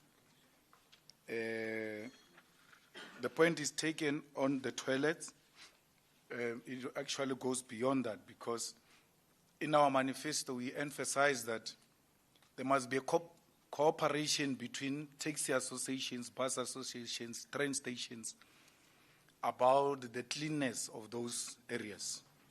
There must be a budget allocated and people working for municipality paid to clean those environments, because that's where our people meet. That's where our people visit on a daily basis, and therefore we need to formalize it and work with the associations to deal with that. It doesn't mean we must stop. We need to work now, like you're saying, and I hope Moshe is listening and will immediately attend to the issue at Johannesburg Park Station. I think the mayoral candidate will have to give him a call, because she must not wait. Anything Johannesburg, she must write down and immediately attend to it and show people that she can do this thing even before she gets elected. It's a low-hanging fruit. Those are issues that shouldn't be escaping us, and we shouldn't be doing them for public relations. I don't understand the kind of government that doesn't have village intelligence. That if you have taken this project to be a government project, you ought to have people there who inform government from time to time that so and so is the one who's coming to damage these things. This is where they sell them. This is what they do. Because they are concerned, they are community members. So the interaction with communities will help us to protect the infrastructure. So once infrastructure get damaged by Amapara and the Nyaopist and all of those things, and we don't get to know, it means our government does not have a relationship with the people, because those things happen in front of our own people, and they don't know who to tell. And if we tell this person, are we going to be safe? Because we're going to tell an MMC who's actually working with these people to steal from the public. So, but that the people's driven municipality should have that kind of a relationship. The point on Gautrain, I think the MEC should zoom into that space. Gautrain now belongs to us. We've finished paying for it. It's our own. And I was saying the other day that we are not of an idea that we must run it as government. I mean, it's one of the things that are running properly. We can have that relationship where we partner with the private sector to continue running this thing. But it should be in the interest of our people. It's public owned. We can manage it if we want, or we can outsource its management so that we concentrate on more complex issues of delivering services to our people. It needs to be expanded. It must go to Soweto. It must reach Soweto. The sooner the better. There's no feasibility study that can be conducted for 5 years as to whether it will be viable or not if we're to extend it to Soweto. That question doesn't arise. There's no feasibility study that can come back and say, no, there is no such a thing. But there is a feasibility study that says if you go to Pretoria, it is visible than if you go to Soweto. You know, the story of the workers of Soweto who work here in Sandton is very painful. And not just workers, some of them bank tellers. She stays in Soweto. She has to wake up at 4. By 5, she must be out.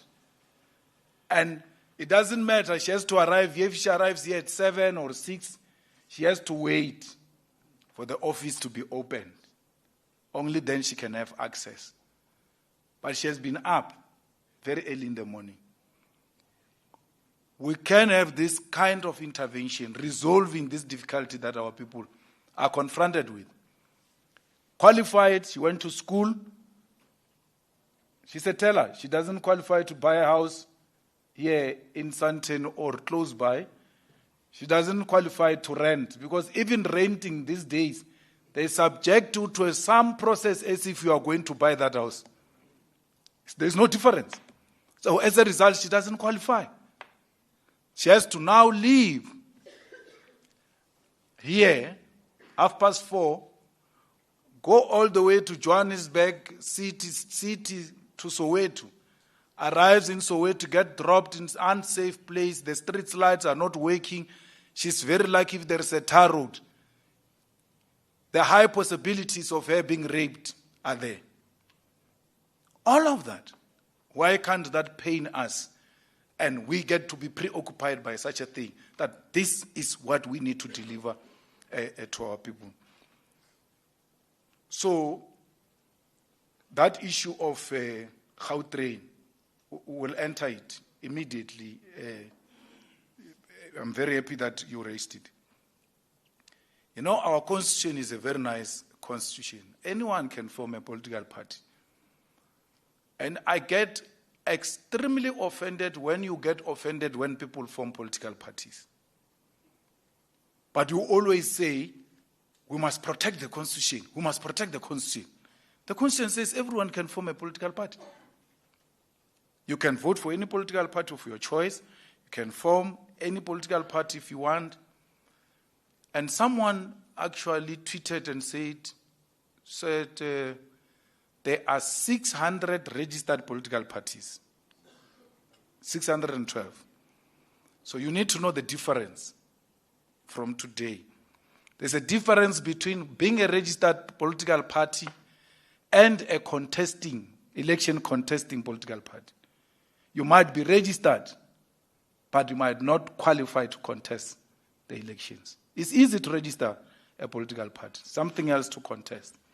So we'll have to check, once they gazette the date, as to how many out of 612 are contesting elections. There's also that thing of money that you must pay. We have to pay how much? TG. You don't know, but you're answering SG. Was SG or DP? The other day you said, yeah, we need money to register candidates. He said, don't worry, I've got it. But she doesn't know how much we're going to pay. We have to pay for every candidate. All of these candidates that are contesting, we're going to pay for all of them. Yet we are a registered political party. For us to contest, we have to pay. So let them do what they want to do. Let me tell you, MacG, that thing is called MacG, podcast. It's a political party, that thing. It's a political party. Its role is to depoliticize the youth. It's a political party formed to depoliticize the youth. That is his role. That's why he drinks alcohol during presentation. making alcohol fashionable and telling those who are calling themselves chillers that when you are chilling, you must drink. And then speak loosely about everything black and African. So cheaply. And then when we attend to him, he says, they want to cancel me. He thinks he's special. He thinks wearing flip-flops is something special. He wears flip-flops and insult and attack every black person, attack Mini Dlamini, attack all of these things. And what is that? Why would you even be shaken by something like that? Why would you follow? If you are a thinker, why would you follow something like that? At least Mwiseni gave you something to listen to. If you want to learn something, he calls people there of stature who think, who talk sense. I was watching him yesterday with that former police commissioner, the white guy. 5 hours. So why would you even be worried about McG? McG, if you remember, 2004, they registered some boy, I don't know if he was from Free State or something, JJ. They campaigned for JJ to be registered as an independent candidate. JJ did not even get anything to get him into Free State legislature. So why would you be worried about McG? What influence does he have? Let him go and campaign for JJ. So why would you think he's influential? People know the difference. We may like you as a pastor, but not in politics. We may like you as you make a very good businessman, Patrice Motsepe. We speak about you. We give our children examples about you. The day you do politics, we stop. You must know that. Yasuka, we are fighting. That's how it works. So, let them do what they think they are good at. There's this one of Rise Mzanzi. Lukona. Mgoni. He was masquerading as a political analyst. Insulting us every day. He's tired. Now he's coming out. Like his principal, Songes. So what? We know what we're dealing with. These are political formations that are masquerading as a podcast, as media, as this, as that. They harbor very strong political opinions. And they get finance. How does Rise Mzanzi get given so much money in less than no time? And it gets funded by an NGO that got founded. You get formed today. In 3 months, you can fund people 3 million. Where did you get it? 10 million, 15 million. Mashaba. With all of your money, because we assume making money, maybe you are clever than us and you can think. Why would you give Mashaba 45 million? Let's take Mashaba's 45 million and put it here.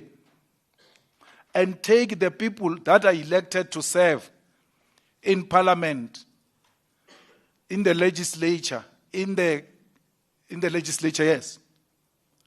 And calculate how much money they will pay back to Action SA in the next 5 years. They will never get that 45 million back in party levies. So, Zen Ngumalo is another friend of mine who was mentioned at the commission. You must know now, if you are my friend, even if they mention you wrongly, I will never run away from you. I will never pretend I don't know you. I know him. He was overseas the past 3 days. Then he tells me they were in a function with some white millionaires who know South African politics better than him, and who know you guys by names. And then he says, it's so interesting that we don't know anything about their country, but they know everything about our country. I said, no, we know everything about their country. We are just not invested in their politics. So they put money in South Africa. That's why they want to know who's going to be the mayor of Joburg. Their properties are here. I ask him, I say, ask him, whoever knows politics of South Africa, ask him if he stays in London, what business does he do in London? He doesn't do any business in London. All of their businesses are here. So they use the money here to finance their lifestyle overseas. That's why they're invested to know who's the next mayor. Is this mayor going to rent my office park and pay rent that is going to pay my rent in London and pay my lifestyle? None of us here can afford to give any of the political parties 45 million. No one can afford, except the Oppenheimers. They too, they are invested in the politics of South Africa because their business is here. And they don't trust that the EFF will look after us. You know, the EFF is the best organization to invest in. Because once you deliver to the poorest of the poor, the rich will no longer have to build walls. They will enjoy the beautiful views of their gardens. Because they will have no poor to fear. The poor will be receiving employment, will be receiving service delivery. Today they are building high walls because they know what they've done. They stole from the majority and they're scared the majority one day will rise against them. What do? They come around. Finance every podcast. There is a guy here called Penuel.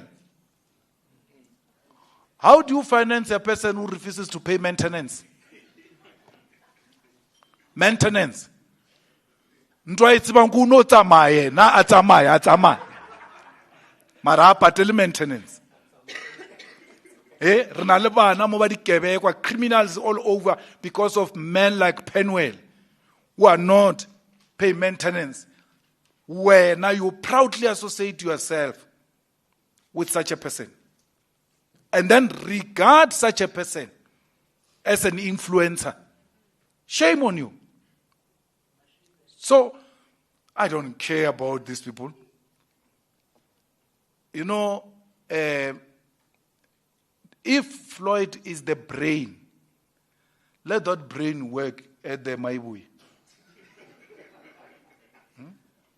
Let that brain. If Floyd is Viagra, like you are saying, let that Viagra give erection to Maibui. Let it M-Pesu. Let M-Pesu give Maibui erection. Yapala, yapala utsowa isa robe jili no. Yapala. Agano kitima South Africa ega mukai.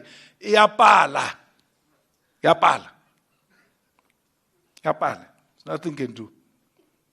Idea. Idea. I told you in this organization, when we go to any conference, manifesto, what, the brains are brought together. And they're the ones who develop these ideas of this political party. I will never claim to have formed the EFF alone and for myself. Now, the brains that were there when this organization was formed, the brains that formed this organization are still there. When the brains have left, you don't listen to social media commentators. You take the 2026 manifesto, 2004 manifesto, 2016 manifesto, and make comparison. And listen if the ideas have left or not. Ideas do not live because someone says so. Ideas live because in what you read, there is a complete shift. And there is nothing of substance that comes out of what this organization is presenting till we left. Less said about wives, the better. Because I'm not a divorcee. I've got my wife and my family. Proper. Without any hesitation. And even when I was young and flexible, it looks like I'm getting old now. You will never have played in that space with me. Now, my peers, they know that. I think I'm in the league of Nelson Mandela. So I don't play like that. So you know how I survive family-wise? I don't listen to absolute nonsense. I don't care whether you are a parent or you're not a parent, whether you are a traditional healer, whether you are a pastor or not. I don't care. I listen to what I saw. Even if my instinct is very strong, I will never act until I've seen wrongdoing. There's no someone who's going to say, your marriage will not last. Hey, wait.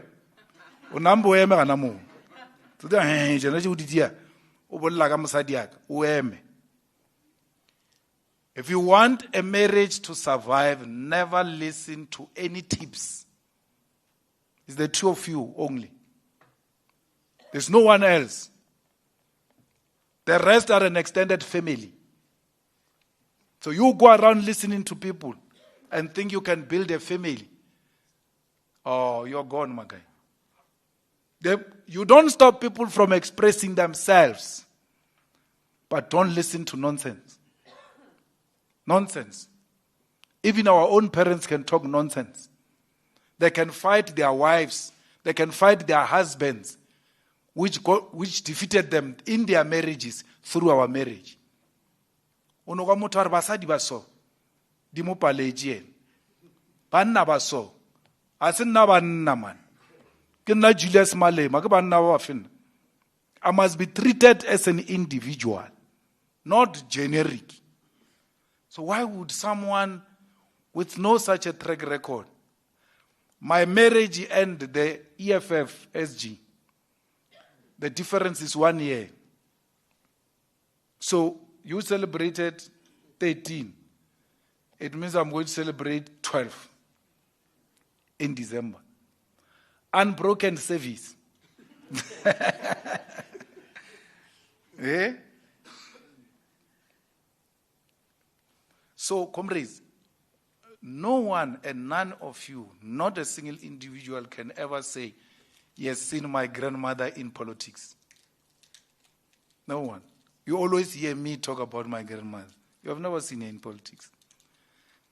The only time you got to see her, at least close, is when I went to vote with her. My family has made it their business not to be too involved in my politics. Even when I was in the ANC. So, the same with my grandfather. You know, we went to court in Polokwane, accused of corruption. My grandmother wanted to go. And we said, no, you're not going anywhere. You sit here. And we were given one instruction.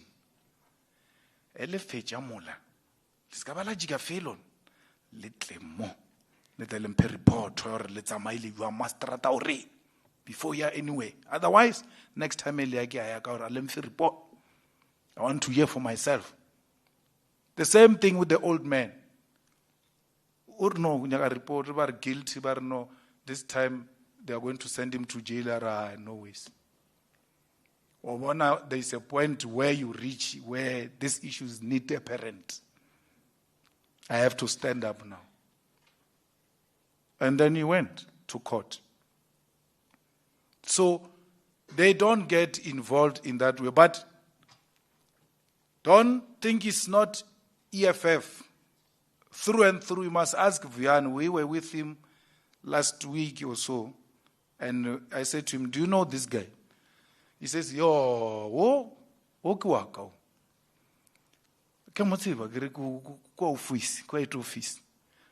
Okay, sharp. When I turn around, he goes to Vuyan. Or how is the office? In Veneg.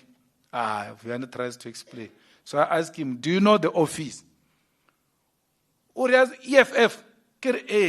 Why it's or ke 5-story again. Ke 5-story. Or ke floor 5. Are ke 5-story. What's the floor? Some leaders they may not know how many floors does the EFF office have. Or go Vuyan ke 5-story. Le Togomelo office. Ke 5-story. Ka Johannesburg. Ka Rampampa ya Johannesburg. Ke tseba. So they knew, they followed, refused active participation because they don't want to be accused that they're taking advantage and they're being preferred over others. But everyone in my family, everyone, even those who are still going to be born, are EFF. I'll verify on Saturday if they are Orlando Pirates. I will have to work on that also. Chiefs, Pirates. So be rest assured, we're going to bury a fighter of note who, when we're sitting there, my other brother came in, he was carrying a black EFF t-shirt, Victory or Death, the new design. So I said to him, why do you bring him t-shirt? He says, no, he said, he saw a black EFF t-shirt of Victory or Death. He wants that t-shirt.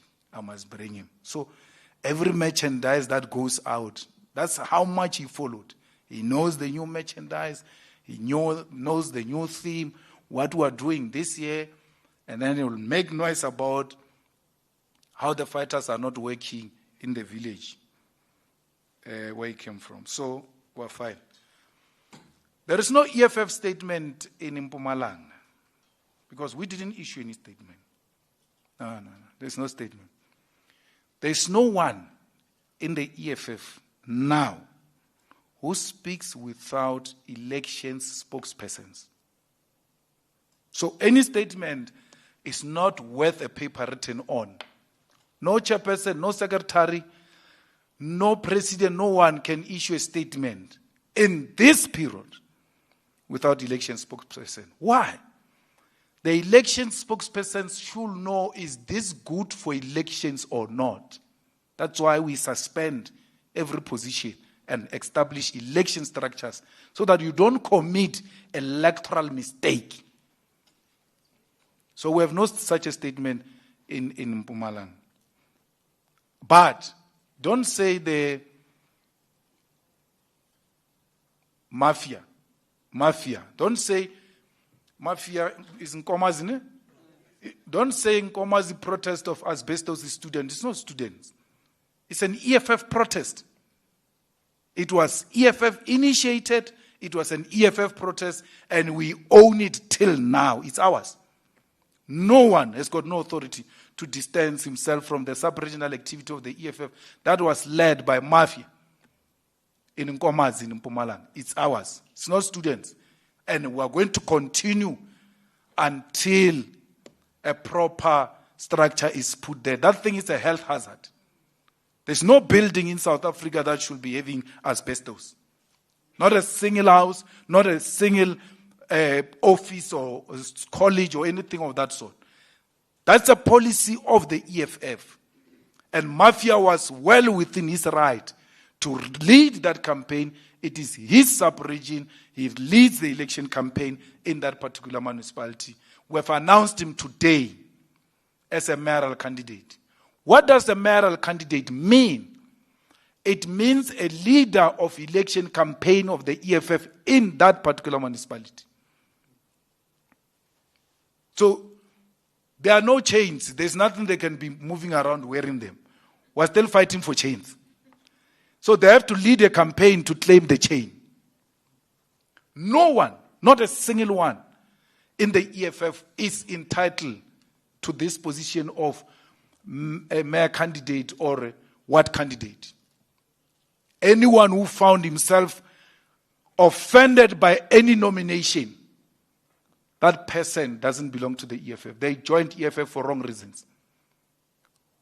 You are crying over a mayoral candidate even before we put a person as a mayor. You cry. The day we are swearing in a mayor, you are going to commit suicide. Straight to the graveyard. Why would you cry? You joined you want to be MPL. You want to be MP. You want to be a councillor. You want to be MMC. You want to be a mayoral candidate. You want to be commissar. Everything is about you. For what? For what? We announced our mayoral candidate. You feel offended, you know the door you used to come in. Kicha dinchi part. Leta buntsiki mazwai leka tushana o thapa na mo wela tshwaritsana tsi. Aye. You're not going to wake up. Feel so entitled.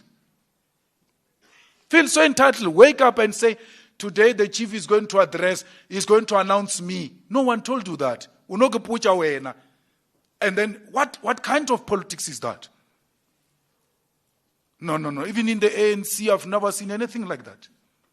I've no sympathy, none whatsoever, for position mongers, for people who are entitled. They are going to kill us. If I announce Leanne as a mayoral candidate, and you cry because I announced Leanne, it's no longer a point of disagreement. It's hatred. You hate her. So what must I do with politics of hate? I don't want to see such people next to me. You hate a commissar, you hate a comrade, you hate a fighter. You're going to kill us. We survived people like that. People who wanted to force us into a coalition with DA and these Afrikaners. Freedom Front Plus. Once you go into alliance with Freedom Front Plus, you have gone into alliance with these guys, AfriForum. That thing is AfriForum controlled. DA is AfriForum controlled.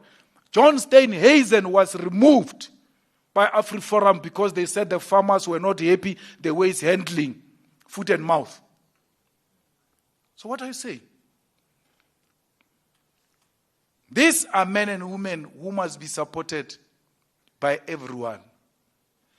They too were shocked by the announcement of the organization. Sam Matthias went to one of my friends. Bang announce jemola. Wagwisha the implication agere usanju tomo tsenchaga. I must go and fight there. No, let me look around. Who's going to support this campaign now? Otomo look around as and when it gets announced. He didn't come saying to people, come, get a VIP. You will hear. The things are going to happen. We'll talk after. No, he gets shocked there. Someone gets shocked that it's not announced. When people are shocked that they are announced, because they never felt entitled, yet served the movement. Even when the movement was faced with its most difficult times, they were never unshaken. These are men and women that we have announced today, all of them. I've addressed the young people towards the end of the statement that if you are serious about fighting unemployment, solution is this weekend. It's not the 4th of November. Even if you are not sure whether you want to vote or not, just register. Because on the 4th, what do you call that thing? That season, election season, the election hype will be there, and then the next thing you just wake up, you go to a voting station, they say your name is not here. You start saying, these people say my name is not here. But you never registered. Just register. Registering does not mean you are going to vote. It means in case I decide, my name must still be there so that I get an opportunity to decide the future of this country. Land issue, industrialization, all of those are EFF policies, and that's what differentiates us from DA, and that's what I like about Helen Zille. She says there are two parties in South Africa, it's DA and the EFF. Because the EFF is very clear on its political and ideological direction, which is completely different from that of the DA. These are very complex matters that people try to depoliticize the youth, not to look at these issues and look for vibes and nice time, and then the land and the industry and the mines and the banks remain in the hands of the minority few. And we normalize that idea that actually we were born to drink and they were born to own. So that's what we're fighting against. It has got nothing to do with elections. You know, there's what we call ideological perspective, and there's what we call electoral politics. Electoral politics is the means within which we use to attain our strategic ideological objective.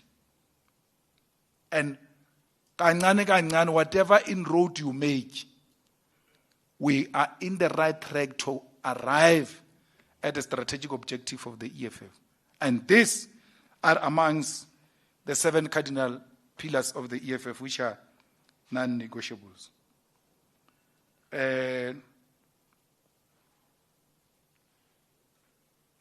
Look, I don't know what Chegelson was trying to do. I don't know. But all I know is that Chegelson wanted to be a prosecutor in the NPA after serving in the, is it Zondo Commission.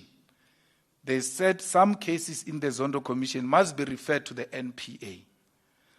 Then Zondo finishes. Then Chegelson, that one who left, not Chegelson, Batoi wanted to appoint Chegelson and the other one, Pretorius, to go and prosecute the cases that they said must go and be prosecuted in the NPA. And we said, no, it's not done. You can't refer this matter and come from the other side and go and prosecute the same matter that you said must be prosecuted. So I think we stopped him from throwing a javelin and catching it from the other side. And he has since taken an issue with the EFF. But we're not scared of him. There were people like him before who tried that nonsense.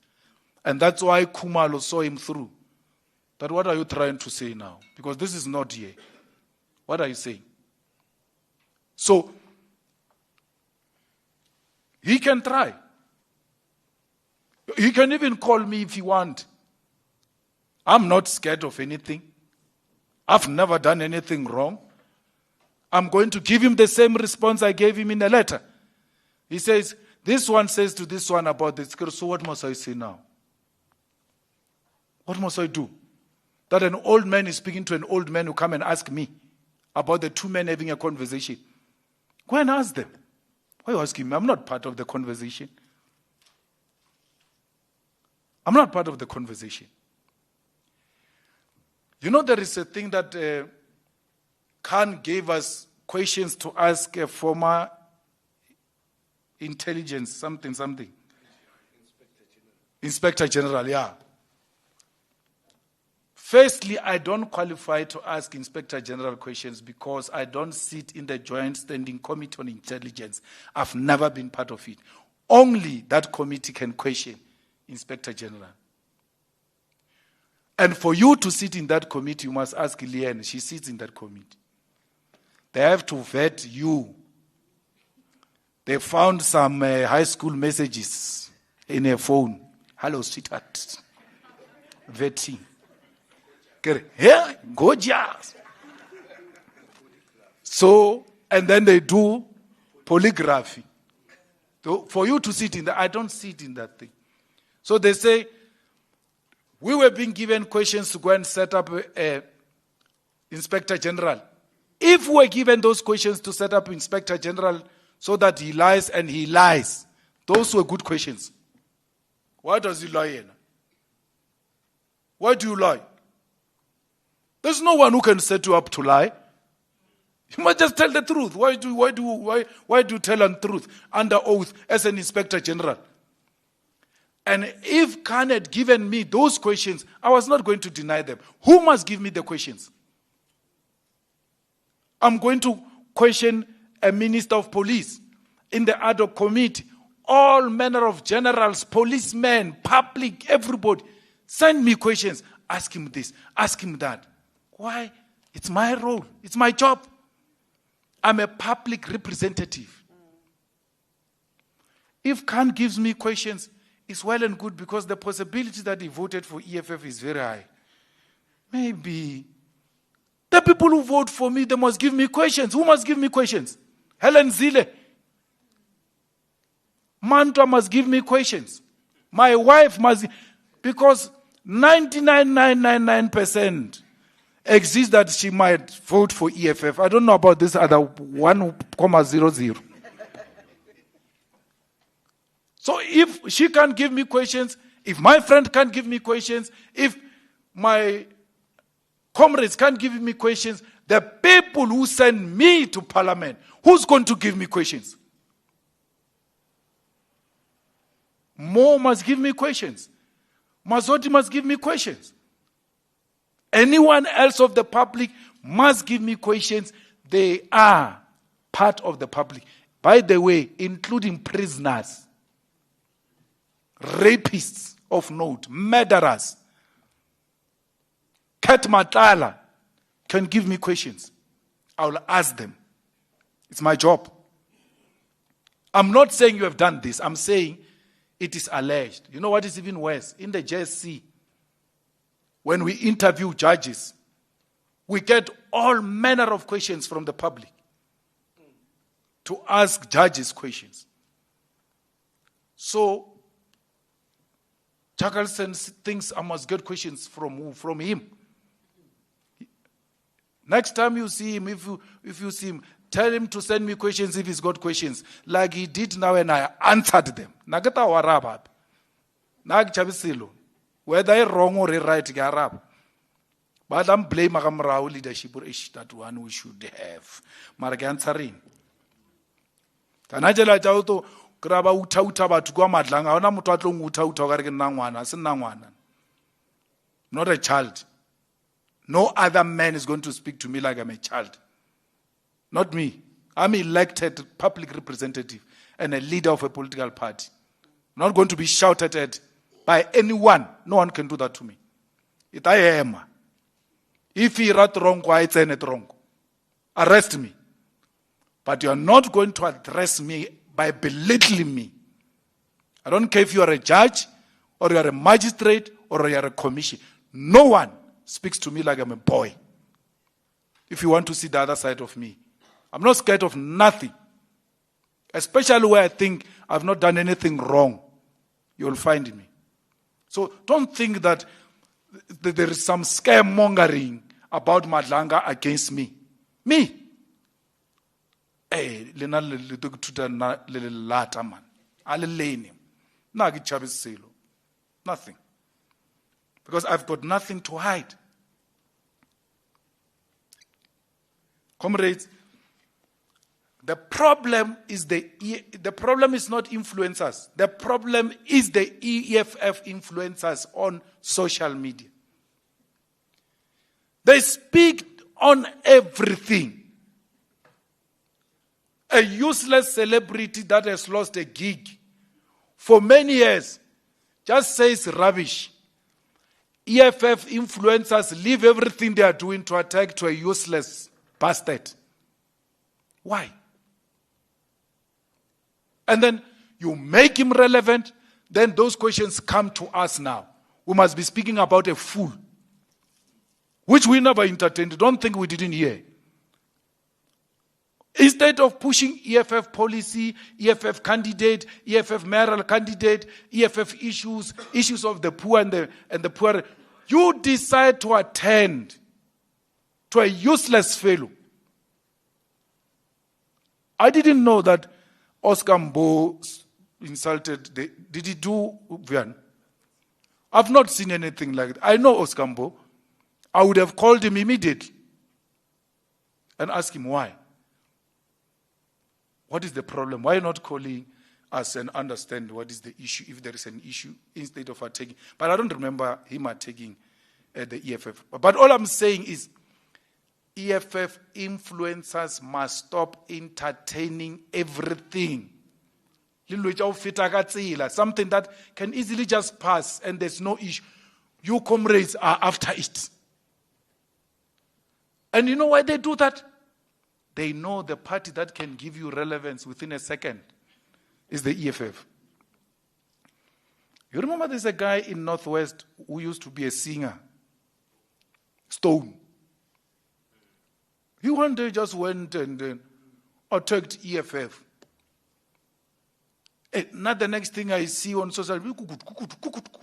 Hey, what's happening? No, Stone. Stone. Stone is saying, Wapela guy. Nto working. Bongo Muffin. Warning is Bongo Muffin in Chichepina ban. Lenale ataka mto.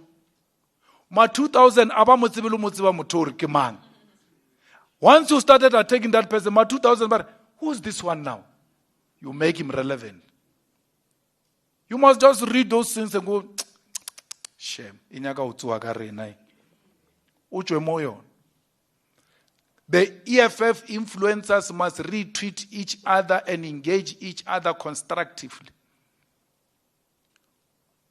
When a leader of a province has made a mistake, you don't go on a barrage of an attack. You are making the enemy excited. Rather, make the leadership aware that this leader has treated this thing and it's not good for our image. We appreciate the role they play. The struggle has moved effectively from the picket lines into online. Let's take Elon Musk's platform and use it for our own benefit and against his wishes. Not to promote the people who are paid by Elon Musk to attack us. And they only get paid if they are retweets and hits. And all of those hits come from us. Sometimes we are shooting at ourselves. I mean, even the guy you are talking about of influence, of acting or something, I had to remember him because he looks different now from that time when he was acting. I don't know if he's growing up or wanting some. But to me, show hey,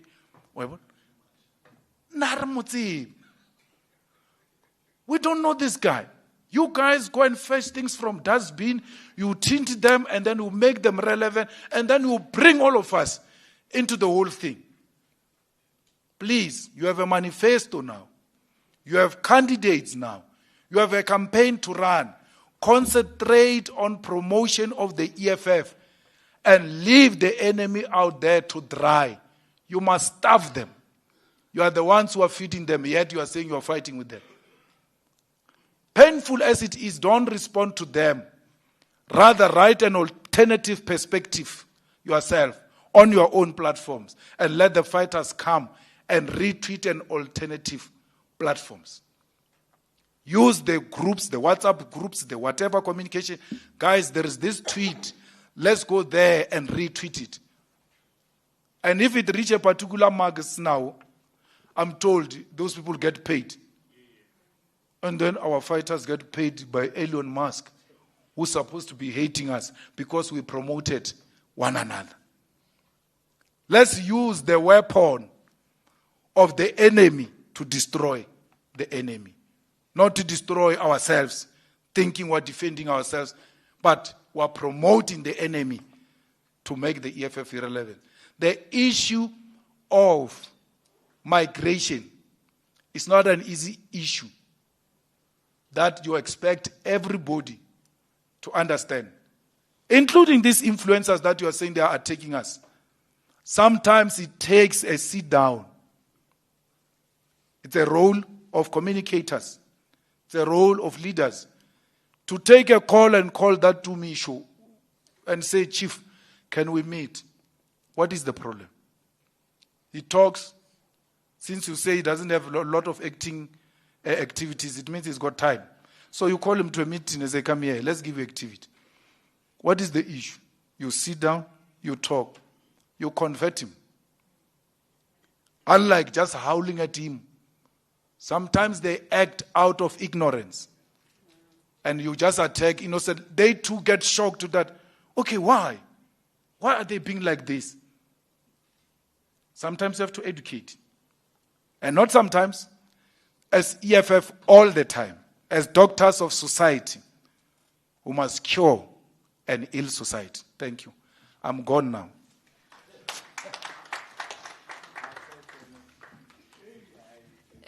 Thank you very much, President. President, today it is a birthday of Dr. Tlaleng.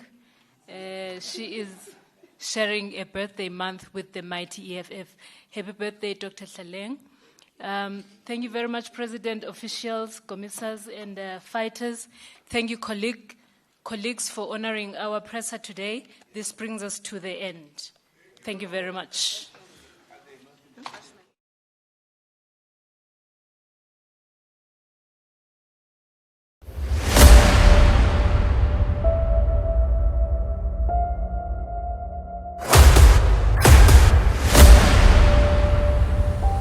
This is the journey to One Africa.